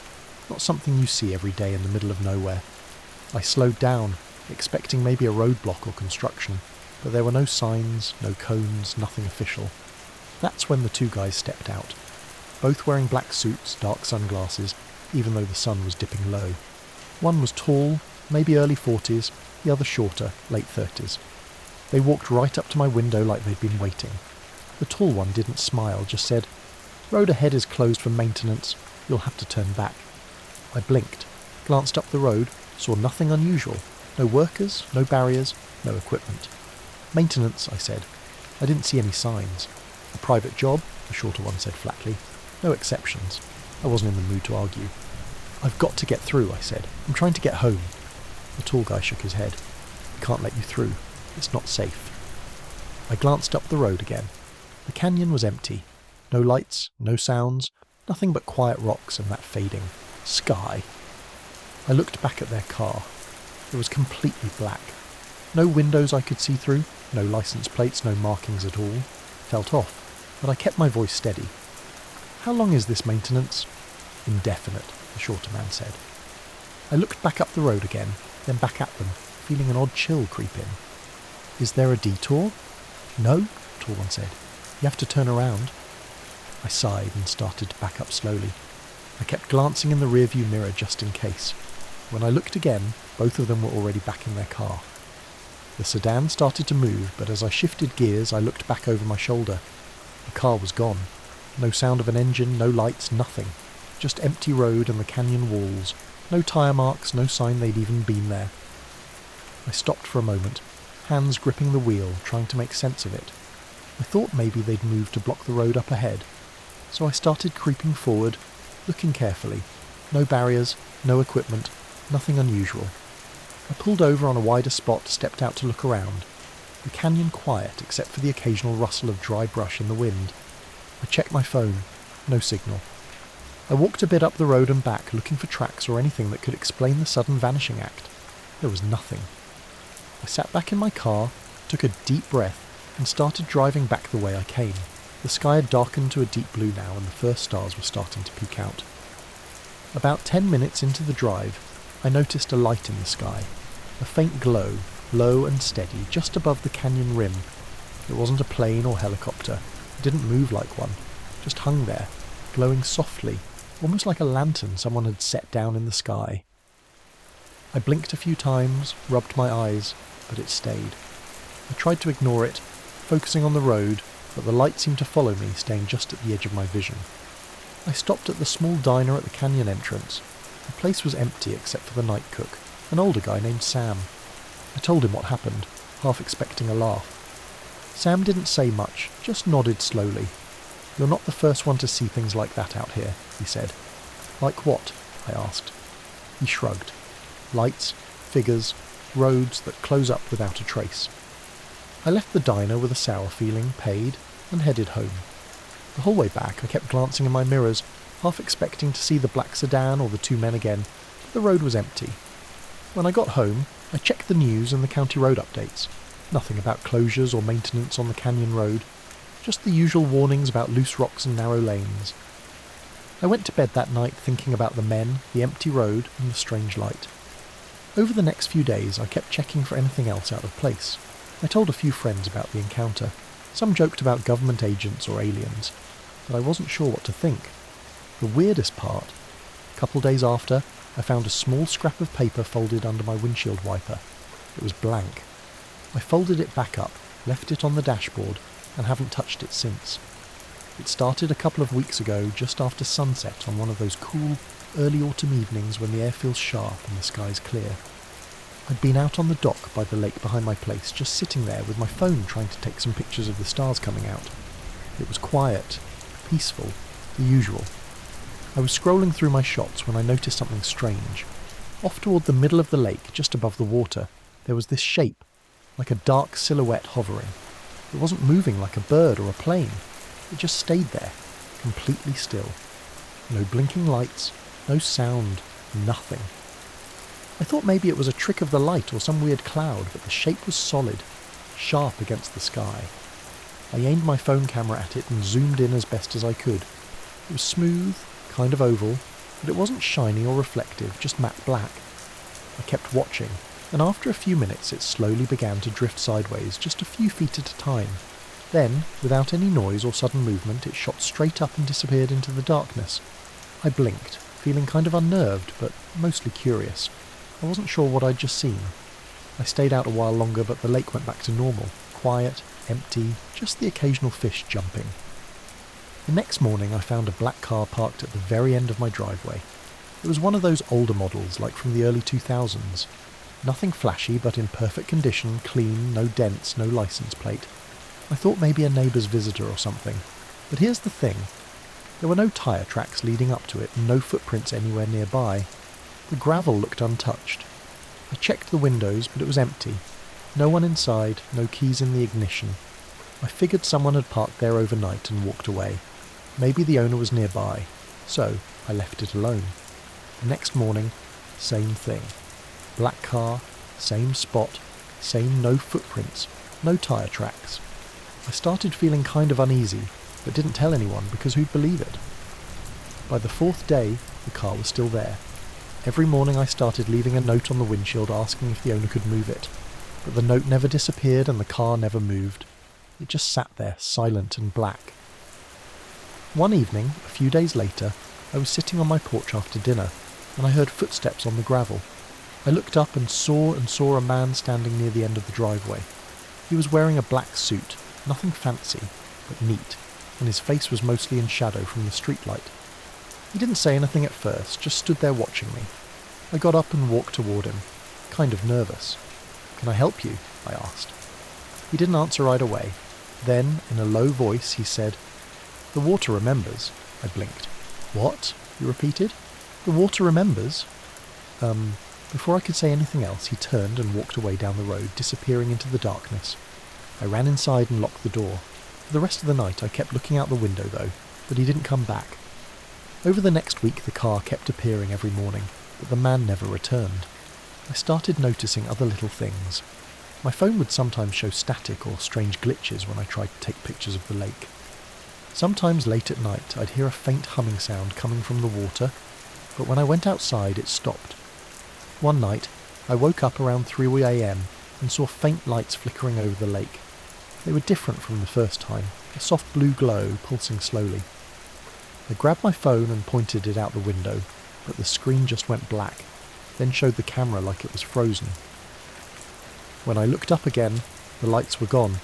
I haven't seen the man since that night on the porch, and the car stopped showing up too. But sometimes when I'm near the water, I get this feeling like I'm being watched, like something's just below the surface waiting. And the memory of those words, "the water remembers," keeps playing over and over in my head. I don't know why I decided to go out to the old airfield that night. It wasn't anything planned. Just one of those spur-of-the-moment things. The place has been shut down for years. Just some cracked runways and empty hangars out near Milltown, a small town in western Kansas. I'd driven past it plenty of times and thought it might be a good spot for shooting the sky at night. There's almost no light pollution out there, so stars are supposed to be crazy bright. I got there around 10 p.m. on a Friday. The wind was light but steady, and the sky was clear. The kind of cold and dry air you get in early spring nights. I had my old camcorder with me, the one I'd used a bunch back in college before phones took over. I set it up on a tripod at the edge of the main runway and started filming the horizon, hoping to catch something interesting, meteors, satellites, airplanes, whatever. I'd been filming for about an hour just watching the screen and waiting, when I noticed something weird. About halfway up in the sky, there were these lights, slow-moving, kind of pulsing, and they didn't look like planes or helicopters. No blinking red or green, no sound, just these round lights drifting in patterns I couldn't really describe. They moved silently, sometimes flickering, sometimes disappearing completely and then reappearing a little further away. I wasn't scared at first, more like curious. I started zooming in with the camcorder, trying to get a better look. The lights seemed to keep changing positions, almost like they were watching me back. After a while, I noticed the temperature felt colder, like the air around me was different, but the wind hadn't really changed. That's when I saw the figure. Out of the corner of my eye, something moved behind the rusted chain-link fence that separated the runway from the old service road. It was a man dressed in a black suit that looked out of place for the middle of nowhere and the middle of the night. No tie, just a black jacket and slacks standing perfectly still in the shadows. I turned off the camcorder screen and squinted, trying to get a better look. I called out, "Hey, can I help you?" But the man didn't respond or move. I felt a weird chill go down my spine, but I kept my voice calm. "Are you lost or something?" Then, without a word, the man stepped through the fence. He didn't make any noise climbing over or walking. He just appeared closer, still silent, still expressionless. I held up my camcorder but didn't start recording again. Something about him made me hesitate. He stopped maybe 6 feet away and reached into his jacket pocket. Slowly he pulled out a single piece of paper and handed it to me. I looked down at it. It was completely blank. No writing, no symbols, nothing. I blinked and looked up, about to ask what the hell this was supposed to mean. But when I looked back, the man was gone. No footprints, no sound, no sign he'd been there at all. I turned back to the sky, but the lights were gone too. The whole sky was empty, like they'd never been there. I stayed out for a while longer, trying to shake off the feeling that I'd just been part of something I didn't understand. When I finally got back in my car, I looked down at the paper again, still blank. I kept it in my jacket pocket, but it never changed, and I never found anything written on it. Back at home, I checked the footage. The camcorder had recorded everything, the strange lights moving, and then the sudden silence when the man appeared. But there was no sign of the paper or the moment he gave it to me. It was like the camera missed that part completely. I told a couple of friends, but they just laughed it off as a prank or my imagination. Even now, I don't know what I saw or who that man was. I don't think I'll ever go back to that airfield. But sometimes when I'm outside at night, I swear I see lights moving just out of the corner of my eye watching. I'm not someone who usually chases weird stuff. I mean, I like a good mystery as much as the next guy, but I don't go looking for trouble. That night changed something, though. It wasn't a bright flash or a loud boom, just quiet, strange things that didn't add up. I lived just outside a small town in Ohio near one of those old power plants they built in the 70s. Not exactly picturesque, but it's part of the scenery here. For years I'd gone out shooting landscapes and night skies around the plant. Sometimes the big cooling towers with their steam clouds looked kind of eerie in the dark, and I liked capturing that. Nothing special, just a hobby. It was a Wednesday. I had the night off work and the sky was clear, but colder than usual for spring. I took my camera and tripod and drove out to a spot a couple miles from the plant near the edge of the woods, where I could get a good view. I was hoping for some decent long exposure shots of the stars and maybe the steam glowing under the moonlight. I set up and started snapping photos, waiting for the right moment. Nothing out of the ordinary for a while, just the usual hum of distant machinery and the occasional sound of a train far off. Then, around 11 p.m, I noticed something moving near the horizon behind the plant. At first, it looked like a faint glow, but then it shifted slow, almost floating. I pointed my camera in that direction, zoomed in, and started taking pictures. The light moved erratically, pulsing dimly between blue and green. It didn't make any noise I could hear. I tried to focus, but the light kept flickering in and out. I took several shots, some in bursts. I even switched to video for a bit, just to see if the camera picked up more than my eyes could. The whole time I felt this weird, prickling sensation on the back of my neck, like something was watching me. I brushed it off, thinking it was just the night air. After about 10 minutes, the light vanished. No crash, no engine sound, nothing, just gone. I packed up, drove home, feeling a bit uneasy, but chalked it up to the cold and the weird light. The next day, I loaded the photos onto my computer to check them out. That's when the strange stuff really started. The pictures I took of the light, they were all gone. The files were there, but every one of them was corrupted. Just a blank black image. I tried everything. Different card readers, recovery software, even a different computer. Nothing. It was like those photos never existed. That freaked me out more than the light itself. That night, I was sitting in my living room looking at my camera bag, wondering if I should just forget the whole thing when there was a sharp knock at the door. I wasn't expecting anyone. I opened it cautiously. 2 men stood there, both in black suits, plain but expensive looking. Neither said hello or introduced themselves. One of them held out a business card, but when I looked closer it was blank. The other spoke quietly, almost like they didn't want anyone else to hear. Some lights aren't meant to be captured. I didn't know what to say. My heart was racing. They didn't seem threatening, but there was this coldness about them, like they were serious about that warning. Without waiting for a response, they turned and walked away, disappearing down the street before I could even blink. I locked the door, checked all the windows, and sat down again, hands shaking. The card was still in my hand, blank, except for a faint smudge where the printing should have been. I never saw those men again. The photos of the light stayed missing, and since then I can't shake the feeling that I'm being watched whenever I go near that power plant, at night.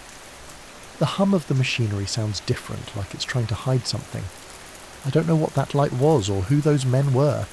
I don't even know if anyone else has seen anything like it, but I'm done taking pictures out there. Some things, I guess, really are better left unseen. I was asleep when the knock came. It was just past midnight. A soft but urgent tapping on my front door. I'd been out late, tired, and didn't expect anyone. So, when I opened the door, it took me a second to register the two men standing there. Black suits, dark glasses, even though it was night, and those expressionless faces you see in movies. They didn't introduce themselves, just said they needed to check my yard. I rubbed my eyes, half sure I was dreaming. My yard? What for? Routine inspection, one said. Voice calm but firm for safety concerns. I didn't want to be rude, but it felt off. I hesitated. They looked like government types, but no badges, no IDs. Still, something about the way they spoke made me think arguing wasn't a good idea. I stepped outside, locking the door behind me. The air was cold, heavy, with fog rolling in from the nearby river, and the streetlights were dim and flickering. The whole neighbourhood was quiet. No cars, no sounds other than distant dogs barking. They moved fast. One of them started walking toward the backyard, eyes scanning. The other stayed by the door watching me. I tried to peek over the fence to see what they were looking at, but all I saw was the garden, my old shed, and a few bushes. After a few minutes, the one in the yard called me over. "Please stay inside," he said. I blinked. Why? Standard procedure. His tone was polite but firm. I didn't argue. I locked the door again, feeling this weird knot in my stomach. I stood near the window and watched. The fog was thicker now, the dim light making everything blurry, like I was looking through a haze. They started pulling out what looked like bags from their coat pockets. Heavy, black, like the kind used by forensic teams. One of them carefully approached something on the ground near the shed and started wrapping it up. I couldn't see what it was, but it looked small. They didn't say a word, just worked quickly, methodically. I wanted to call the police, but the moment I reached for my phone, the screen went black. No signal. Minutes passed like hours. The tension was unbearable. Then, just as silently as they'd arrived, the men in black walked back toward the front door. One nodded at me briefly, almost like a warning. Then, they left. Their car wasn't there when they arrived, and it wasn't there when they left. I stepped outside, my breath visible in the cold air. The yard looked normal, nothing disturbed except for a faint scuff mark near the shed. No footprints, no sign of whatever they'd bagged. I went back inside, locked the door and sat down, trying to make sense of what had just happened. That night, I didn't sleep. The fog outside thickened and stayed until dawn. The next day I checked my yard thoroughly. Nothing missing, nothing strange, but that scuff mark stayed. I don't know what they were looking for or why they took it, but I can't shake the feeling that something else was out there watching me, waiting. And those two men, I've never seen them again. I was walking home late one night, just minding my own business. The street was quiet, a little foggy, and the kind of night where everything feels a bit off, but you can't quite say why. As I got near the end of the block, I noticed a black car parked by the curb. It wasn't the car itself that caught my attention. It was what was inside. There were two men sitting in the front seats, both wearing black suits and those old-fashioned top hats. At first I thought maybe it was some kind of costume or weird prank, but then I looked closer. Their faces weren't faces. There were no eyes, no nose, no mouth. Just smooth, featureless skin like someone had erased their faces entirely. I froze for a second, then kept walking faster this time. I tried not to look back, but curiosity got the better of me after a few steps. When I glanced over my shoulder, the car was gone. No lights, no engine sound, no tyre marks, nothing. Just the empty street under the fog. I don't know who those men were or what that car was doing there. I've never seen anything like it before since. It's been bothering me ever since.